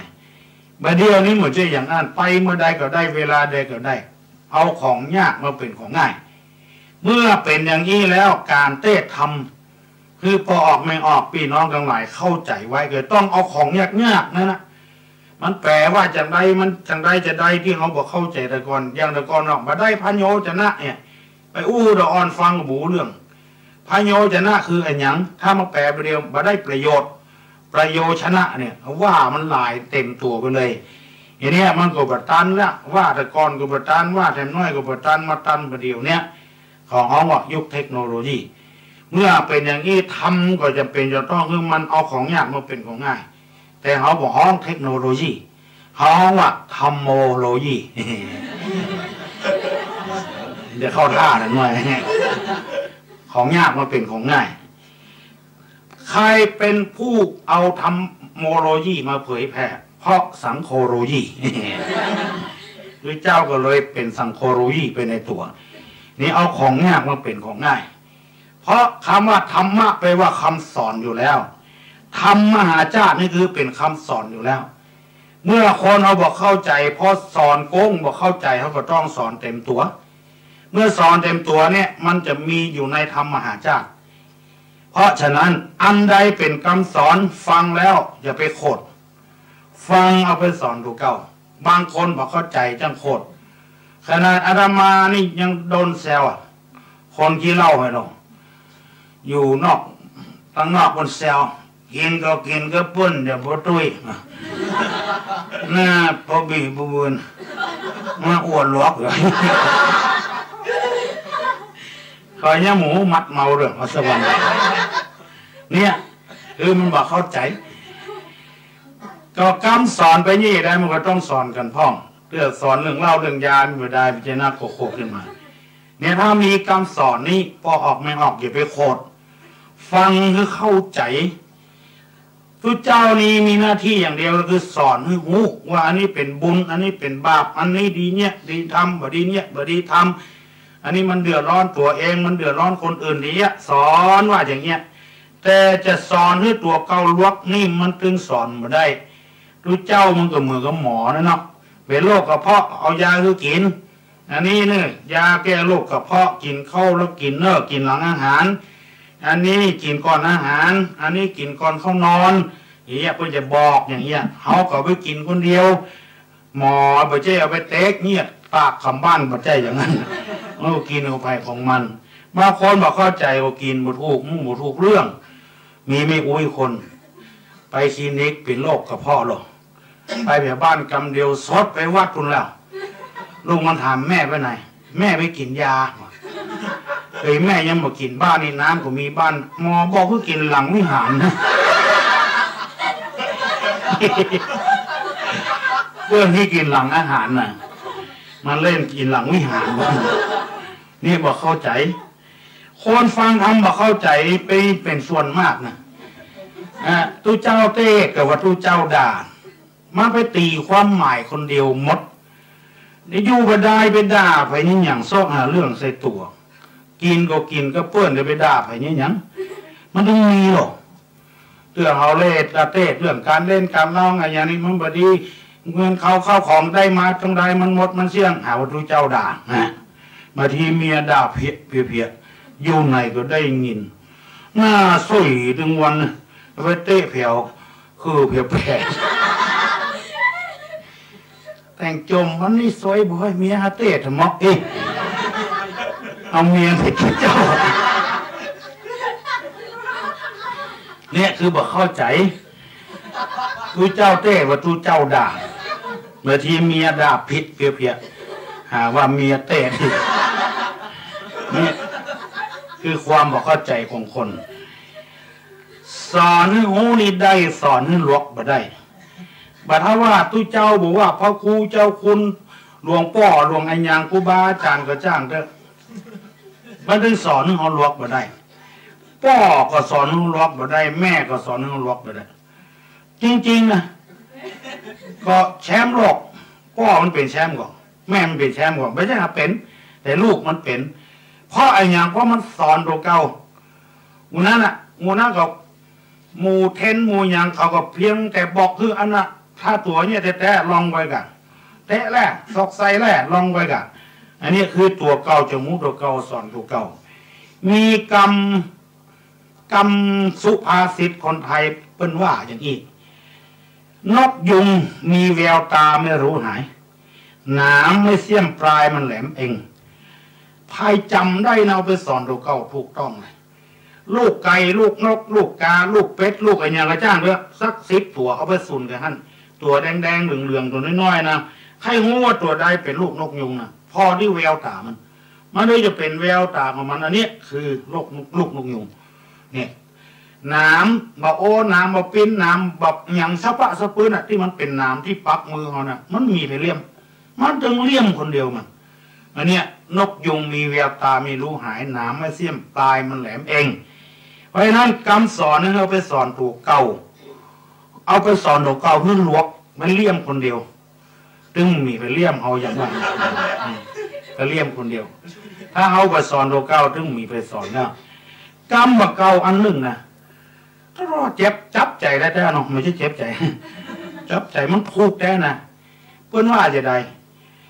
คนอย่างแล้วบ่ต้องไปสอนยิ่งงีดแมงจรไปสอนมันเต้นนี่ลองไปพอเด้อจะงีดแมงจรมันไปสอนลูกมันสุดเถอะมันเต้นคนเดียวเรามาสอนเต้นด้วยตัวเต้นอย่างนี้ได้ไหมน่ะเต้นอย่างนี้แม่เลยไปถึง5 นาทีไก่ซับไปหมดเลยออกมาเต้นเลยตามันนึกพอหาอย่างนั้นแล้วนี่มันเต้นคนเดียวมันจะค้าขายได้ขาดทุนกับกำไรเท่าใดก็มันถึงหูมันออกจากจิตจากใจมันและทำกรรมหนึ่งอันนี้หนักหน่วงพ่องเป็นสุภาษิตนะถ้าเราบอกเข้าใจว่าเปิ้นด่าคนจริงมันจะด่านะเปิ้นว่าใดคนจะลวกมาอ้อมปอกว่ะถ้าจะลวกมาอ้อมปอกคือลวกมันนิดหน่อยถ้ามาลวกงอกเต็มหัวก็ลวกอันนี้คือกรรมของเปิ้นเรื่องบุกลัวไปโคตรไปเกลียดคนละคนเปิ้นสอนแต่แล้วมันเป็นความจริงเลยนะหันแล้วนะหันกับตาเลยเพื่อเป็นหมาแล้ว ก็เล่าอยู่ในขวดมันดีกรีเท่าเดียวกันคนก็กินด้วยกันในห้องมุดๆออกพอเลิกไปแล้วเปิ้นถึงบ้านหมดเลยไปนอนกับลูกกับเมียเสร็จมันยังบ่ถึงเถอะเหี้ยกลางกอง อาบดินควัดเนี่ยหมาเลียปากแจ๊บๆอีกหาว่าเมียมันห้องกินข้าวกินเตอะถ้ามันกินเจ้าเนี่ยมันมาสอนตัวเก่าหรอกมันต้องกินนักล้ำไปกินจนก็เหี้ยมากๆแล้วไผ่ไปสอนตัวยังกินได้กินว่าในศาสนาของเขานี่พระพุทธเจ้าเพิ่งก็มาห้ามหรอกกินเหล้านี่เพิ่นบ่ห้ามหรอกในศีลข้อที่5ที่เราฮับไปได้คิดว่าสุราเมรยะมัชฌปมาทฐานาเวรมณีถ้าเอาจะหู บาลีตัวเนี้ยคำว่าเวรมณีเนี่ยให้เว้นจากหรอกให้เว้นจากการดื่มสุราและเมลัยเพิ่นว่าอีหลกให้เว้นนะไม่ใช่ห้ามนะเนี่ยเว้นกับห้ามนี่มันเหมือนกันนะห้ามเข้าเนี่ยเข้าบ่ได้ถ้าเว้นนี่มันเข้าได้นี่มันมีแถมประตูนึงประตูจะเข้าได้เนี่ยเว้นเข้าได้ห้ามนี่มันตายอันตรายนี่คือจำไว้บางคนบอกเข้าใจในเรื่องคำสอนศาสนานี่ศาสนาพุทธปัญญาอ่อนเขาก็ว่านะเขาได้ยินแล้วบ่ม่วนใจไม่ใช่ว่าตัวเขาม่วนใจบ่ม่วนเลยเปิ้นคือบ่ฮู้เลยว่าเปิ้นห้ามฆ่าสัตว์ห้ามดื่มสุราห้ามได้หรือแค่นี้ก็เป็นศาสนาได้ว่าปัญญาอ่อนอันนี้ขอช่วยกันพระพุทธเจ้าเพิ่งมาได้ห้ามตัวเองนะบอกบ่ฮู้เรื่องอย่างเพื่อว่าให้เว้นนี่ให้เว้นจากการดื่มสุราและเมลัยถ้ามันเว้นบัดได้นี่จะได้ขอมาตั้งสองหน้าสองตาละก็น้ำยายใหญ่ยาจริงๆอ่ะเขาต้องว่าเลยกันมันถูกต้องไงมันเว้นบัดได้ก็กินอันนี้ของเกินน้ำไปกินจนแกะประตอมเสื้อเหี่ยวเตโอเปียประตกเสียงเนี่ยขอจำด้วยอย่างฆ่าสัตว์ในพระพุทธเจ้าก็บอกห้ามเพราะจะได้เพราะว่าบางทีมันจำเป็นอันตรายเกิดขึ้นแล้วสมมุตินะว่ามีภัยคนใดคนหนึ่งเขากำลังนั่งเนี่ยการอยู่เขียนหนังสืออยู่แล้วก็ลูกเล่นฮะ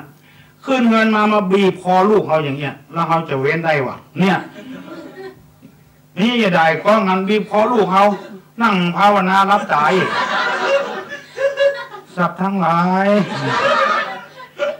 อย่าได้เบียดเบียนซึ่งกันและกันเลยเราเนี่ยได้วะอันนี้ก็ออกไม่ออกเขาบ่งหูหมู่ร้ายว่าพระพุทธเจ้ามันห้ามมาได้มันจะฆ่าลูกเขาเนี่ยเขาก็จำเป็นก็เขาก็ตายกับมันตายสองอย่างเนี่ยมันเว้นมาได้แล้ว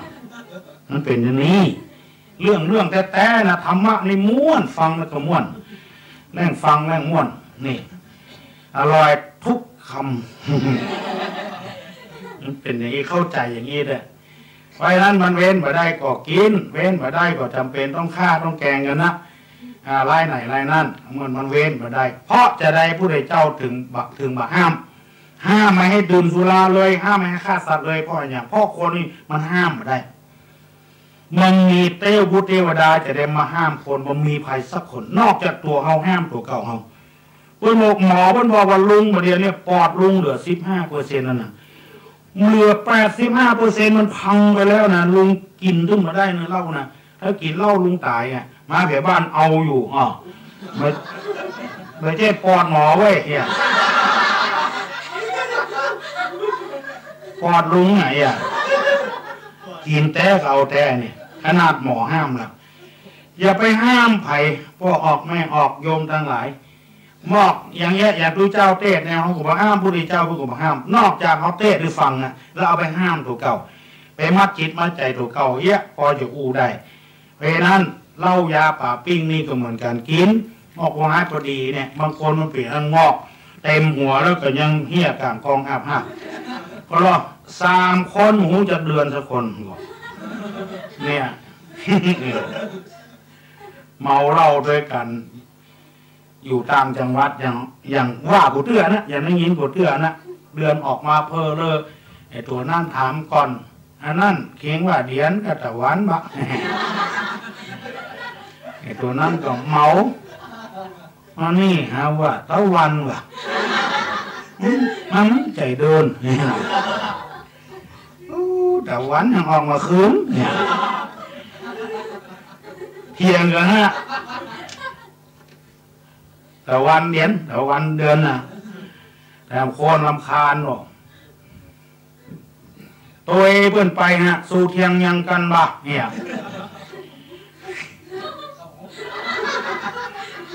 สู่เทียงยังกันตัวนั้นก็ว่าอันนั้นแน่หาว่าเดือนกับไอ้นี่มันว่าตะวันไงเขียงว่าอย่าง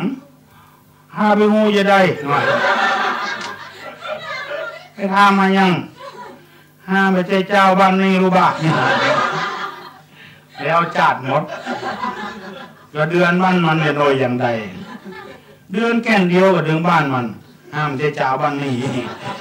เลยหมูจากเดือนอันเนี้ยคือบทสอนตัวเก่าจ้าตำรวจเมาเท่าจ้าเท่าละไว้จะเกษียณแล้วหรอกยับไปเขาขี่ละอ่อนน่ะละอ่อนก็เมามันก็เมาอย่างเดียวกันยับได้ใบเขาขี่แมวว่ะละอ่อนก็มีครับมีเอามาให้พ่อมันก็เมาน่ะซ้ำไปซ้ำมาไปได้ยาแก้ปวดเลยเนาะยาแก้ปวดหายแล้วนะถึง2นั่นน่ะแล้วยืนมันพอยาแก้ปวดปิ้นไปปิ้นมามันเมาเหล้าขามันลายเอาไปป่ะเราทำนี้ป่ะถ้ามือกำกลางถ่ายหู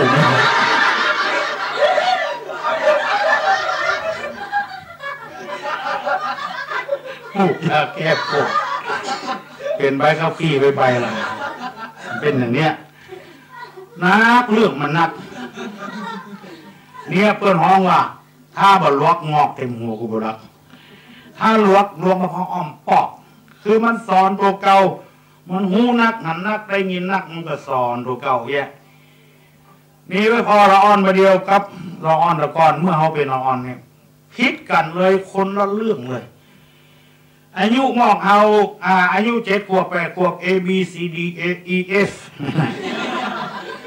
เฮานี่บัดได้หรอก7 ขวบ 8 ขวบไปเดียวในขี่รถเครื่องเกียร์อย่างงูมดแม่ไหวน้องถ้าขี่ไว้ก็ไข้บวยนะก็ซื้อมาขี่แม่ถ้าไข้บวยก็เตียวเอากะ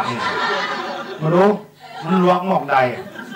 7 ขวบ 8 ขวบขี่รถเครื่องแต่บ้านนอกคุณนะในเวียงมันยังบอกว่าผิวเข้าแล้วสมัยเขาตะกอนเนี่ยคนเฒ่าคนแก่ตั้งแต่อายุ50 ป่ายเขาได้ขี่แบบคนเครื่องถ้าเมินจะเถิดไม่ใช่ดูแควนดูเก่าขี่กระมาการป่วยเหาะขึ้นเหาะล่องปืนเฮบองล่องปืนโกนมี5 นัดพ่อง4 นัดพ่องนะการขี่ม้าอิดยิงปืนแล้วล่องไก่ขึ้นไก่เอาคำเดียวนะยิงคำเดียวว่ารับเขียนมาเท่าห่างฮักห่างแย่งเลยนะจ็อกกี้นี่เหงือกแตกเลือดแข็ง มานี่บีแว่นตาแว่นเตอไปใช้มีอย่างเดียวใจหน่อยพักขี้เล็กกันน่ะที่มันแห้งๆงองงๆนั่นน่ะกีงูตัดแก่นตาแฮะเอาแพงแว่นตาสู้ละอ่อนมาได้เลยเนี่ยหลวงพ่ออ่อนปอกมีลายหนึ่งนะมันใครทดสอบว่าลูกมันIQสูงบอกได้ใครหูละอ่อนใหม่นี่นะแม่มันทดสอบเอาเหรียญบาทเหรียญ5กับใบซาวยายมาฮะจำลูกมันเอาจะเอาอันใดนี่ถ้าเป็นเฮานะเฮาจะเปลี่ยนใบซาวละอันก็อันนี้เราออน3 ขวบบอกเอาเลยพอจัดเมินใจความคิดใจหมองคืออีคิวสามใจหมองจี้เหรียญ5บุญเอาวันนี้แล้วเอาตะดาดห่อเฮือน้องตำ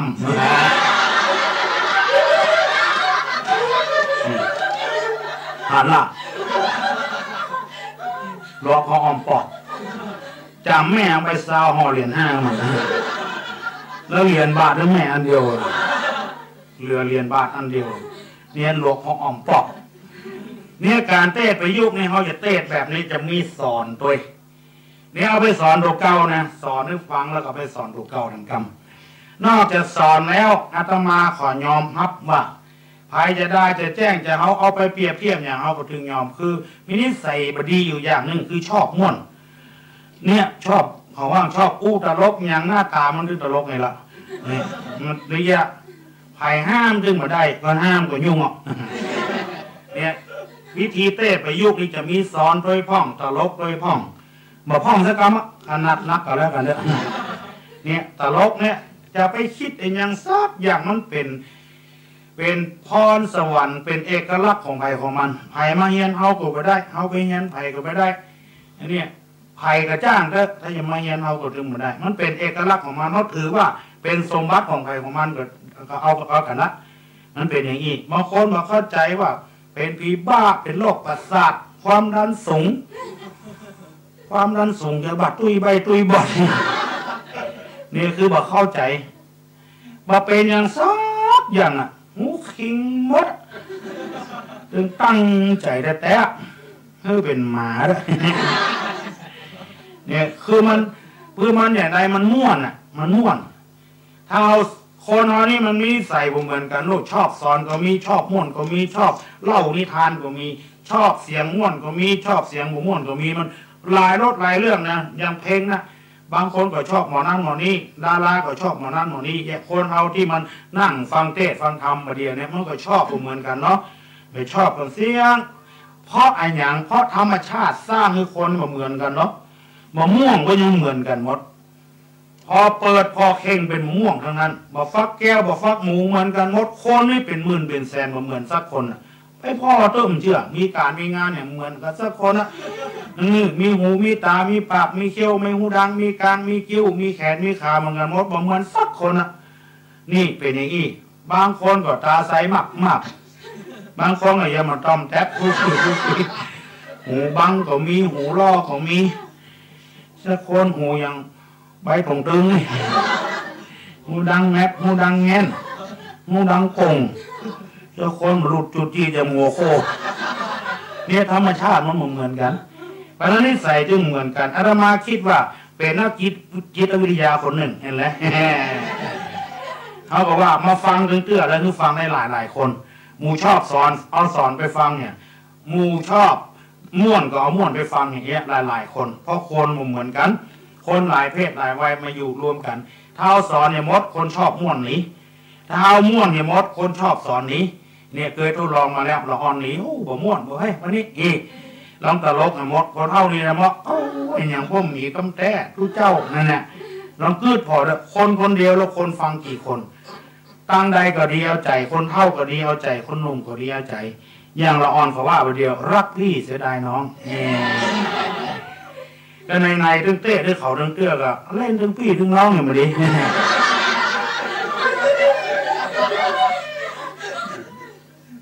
เป็นพี่ชายตัวเก่าอย่างมด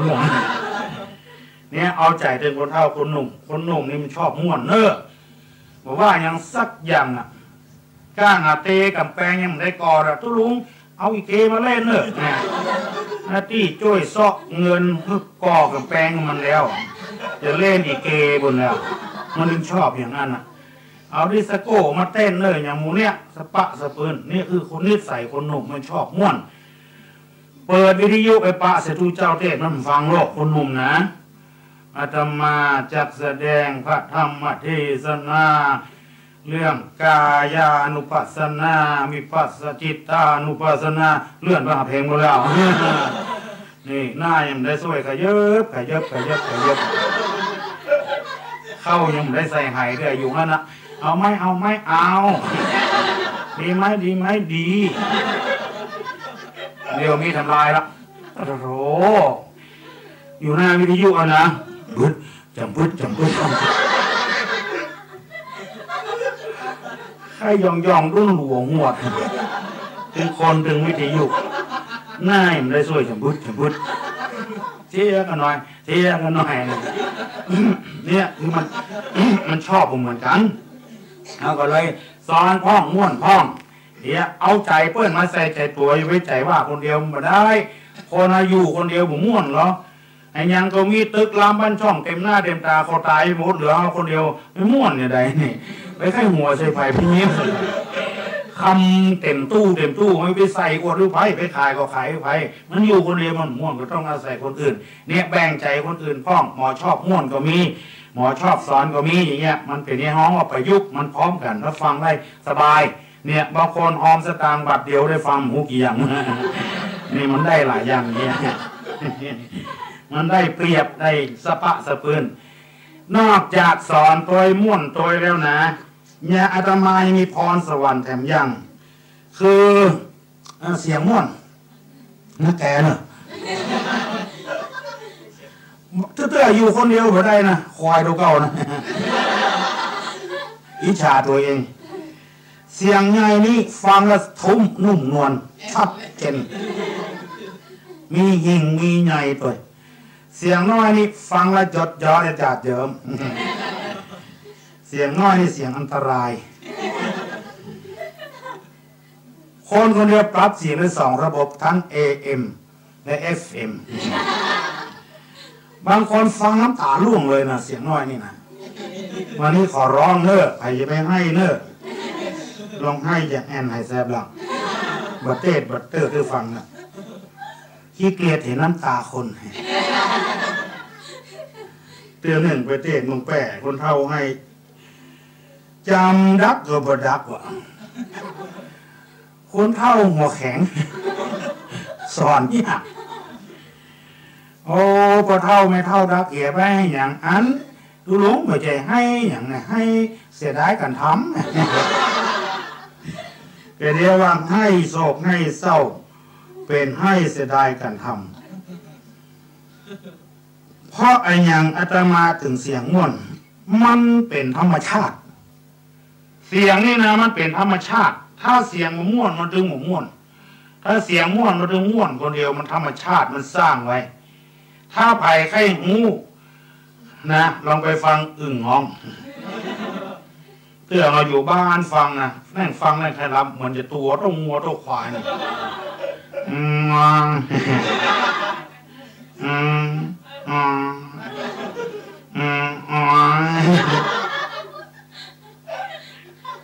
บางตัวอยู่น้ำบ่อง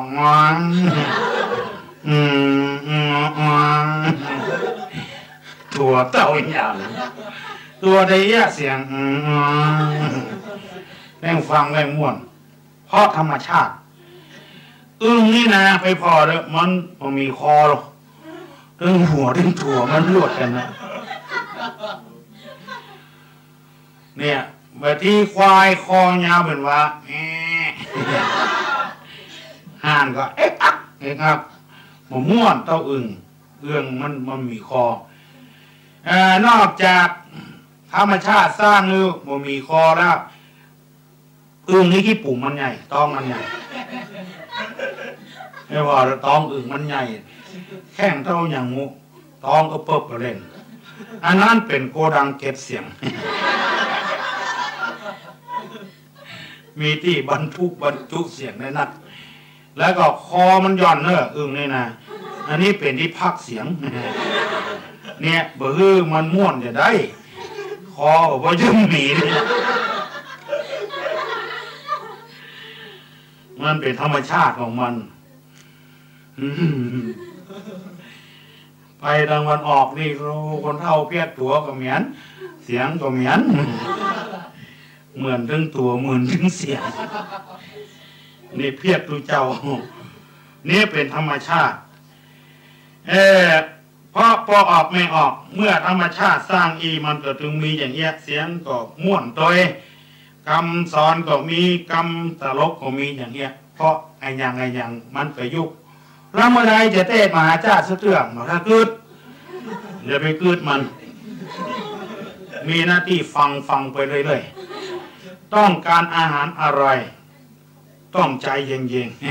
ๆอย่าไปใจฮ้อนคนใจฮ้อนคือคนเสียเปรียบท่องไว้เนี่ยถ้าท่องอันนี้ไปที่ไหนมีพิษคนใจร้อนคือคนเสียเปรียบมาถึงเดือนเพื่อจะรับเงินเดือนน่ะเพื่อขายเงินเดือนเพื่อนเงินเดือน2,000ไปขาย1,500ได้อันนี้เสียเปรียบเพื่อนทำงานเต็มอัตรานี่เสียเปรียบเพื่อนนี่ขายก็ขายถูกซื้อก็ซื้อแพงเป็นอย่างนี้ได้ผัวก็ได้ผัวขี้เหล้าอ่ะ ใจฮ้อนผัวไปได้เลยเพื่อนนี่คนใดใจฮ้อนนะขอขึ้นมานั่งนี่สักคำแล้วเขาจะอยู่ลุ่มพอแน่นะถ้ากันมาสั่นอย่างเจ้าพ่อเข้าเนี่ยถ้าคนพ่อคนนี่มาม่วนนะแกนที่ไหนเขาคิดชัดคำที่ไหนที่บอกคนเป็นหมู่มาพ่อคนเดียวมันบ่ม่วนใบบ่ม่วนเงามันสั่นกับลูกมันสั่นกับลูกไผ่บุงูก็ไผ่ไปได้ท่อตาคนนี่มันฮ้อนลูกมันไม่ใช่เย็นนะตาเย็นมันไปแถมย่างลูกตาคนนี่ส่วนมากมันฮ้อนเขาจะทดสอบก็ได้ถ้าปลูกบ่แตงปลูกบ่ฟักนี่นะถ้ามันกำลังน้อยนะเอาไปยืนใจพอเด้อมาค่ำก็ไปพอมาเจ้าก็ไปพอนะมาได้กินสักแก่นเฮืองไปหมดเลยรอดไปหมดเนี่ยอันนี้ก็จะเฮืองสักวันอันนี้คนไปได้ดีมาพอหน้าคนเดียวมันไปม่วนมาได้มันก็สั่นกับโลกสั่นสู้เนี่ยจะได้เพื่อมันสั่นมันต้องทำเกยก่อนต้องปรับตัวเข้ากับสิ่งแวดล้อมเขาว่านะปรับตัวกับสิ่งแวดล้อมทำเกยก่อนทหารจะเป็นทหารก็ต้องฝึกอาวุธตำรวจก็ต้องฝึกครูก็ต้องเข้าวิทยาลัยครูก่อนไปสอนมันมาถูกเนี่ยเพราะไอ้ต้องฝึกทุกเจ้าจะเต้ก็ต้องทำเกยพอออกไม่ออกก่อนโน่ถ้าบอกเกยมันหมม่วนเหรออย่างเขาไปกินข้าวโดยเปิ้ลนะหมูจ้าไผ่นะหมม่วนใบหมม่วนเงาแต่ใส่น้อยก็บ่พอแต่ใส่นักก็กลัวเขาว่ากินเงาเนี่ยมันบอกเหมือนบ้านเฮาโลกมีรายหนึ่งไปบ้านเปิ้ลยกขอนโตกมาเลี้ยงมันกินข้าวกับกินลาบโลกกินไปเหลียววกเหลียววักมันพอขอนโตกนายคือเปิ้ลพอคือพ่อแปรเปิ้ลไปปะเสร็จเปิ้ลปลูกหอมดวนว่าหัวหันน้ำหรอกเปิ้ลแต่ก่อนนี้เปิ้ลมันนี้เปิ้ลแปลงหันน้ำไว้ขึ้นกันไดมาก็มีหันน้ำนะหันหม้อน้ำนี่นะตักกินนะแล้วน้ำเหลือเขาไปเทก็ใส่พับไผ่หอมดวนโลกผู้สมบูรณ์ไว้มันก็ลูกเป็นเชฟหอมดวนนะจะเอามากับชิ้นลาบได้เต็มกำมือตักน้ำในหม้อสวยสวัสดเป็นอย่างเหมือนกันสะบัดน้ำจนมันแห้งแต่เอาดีๆสักคำก็เลี้ยวไปตั้งกันโตกเขานึกว่ามันอิ่มแล้วเนาะไปหาหม้อน้ำโยกกันโตกคนในเพื่อนถึงกล่องข้าวถึงกันโตกโยกคนในเงินพุ่นข้าวกำหอมดวนเขินบัสวัสดิ์ละหัวเสียที่โลกพอกันโตกพอหอมดวนพอไปพอมาไม่มีวันจะเจอแล้วมันจะได้เงา แต่เอิ้นกับกูเป็นเล่าหมอเนาะบัดจ้างนี่จะได้หรอเอาหอมดวนมาตู้กับซี่กันไดแป๊กๆแป๊กๆตู้ฉุนเปิดแล้วบัดจ้างเอามานี่หังเอามากอกหัวไม่ตีนกอกตัวจมตัวเมื่อคืนหนาวเมื่อวานห้อนกินข้าวก็บอกให้ล้ำต่อหน้ามันเนี่ยเป็นจมตัวหัวไม่ตีไม่ใช่เป็นอย่างเอาหอมดวนมาครอบหัวกำลังปากได้มีด่าหัวเอาหอมดวนมาครอบหัวให้หยียังเนี่ย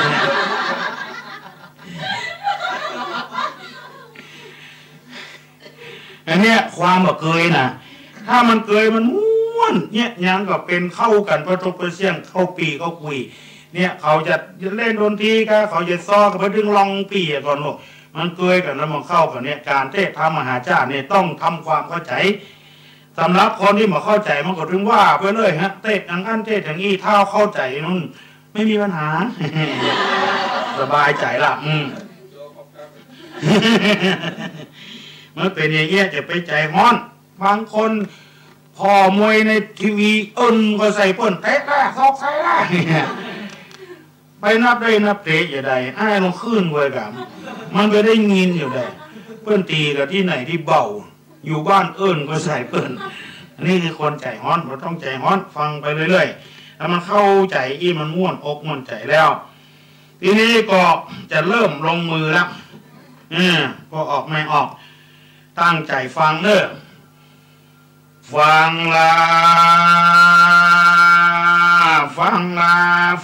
อัตมาจักเทศนามา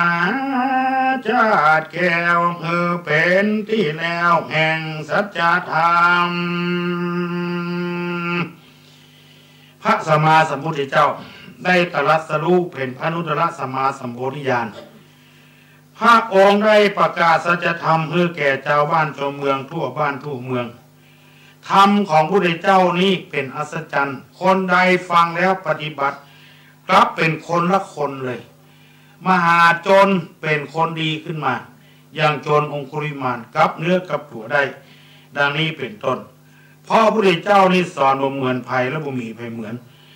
กรรมเก้าหัวทีคือละความชั่วสภาพปาปัสสะอาการนังแล้วก็คือทำความดีเรียกว่ากุศลสูปสัมปทาคือทำจิตใจสะอาดสจิตะวริโยทัปปนังอันนี้คือกรรมสอนพระพุทธเจ้าคือละชั่วคือทำดีคือทำจิตใจสะอาด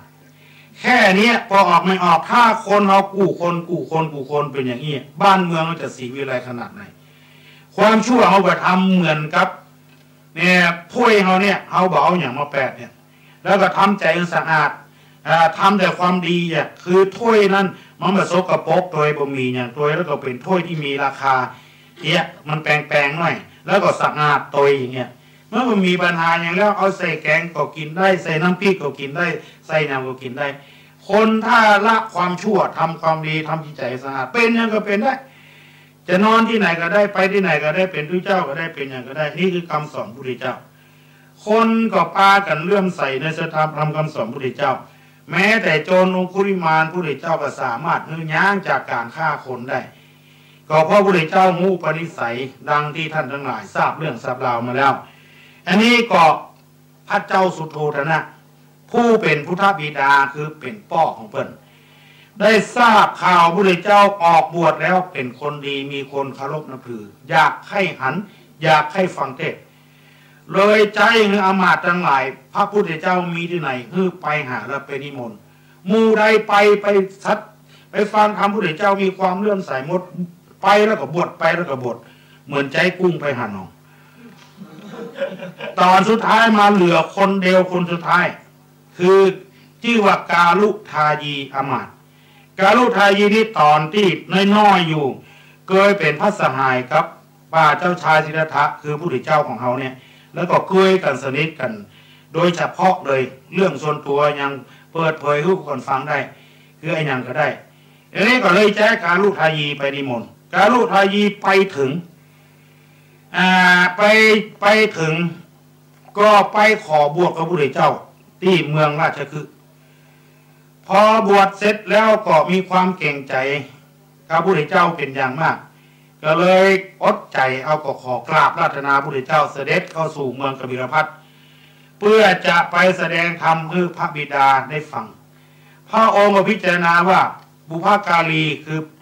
พ่อก็ดีแม่ก็ดีครูบาอาจารย์ก็ดีเป็นบุคคลที่เขาจะต้องตอบแทนบุญคุณก็รับอาราธนาเสด็จจากราชคฤห์เข้าไปสู่เมืองกบิลพัส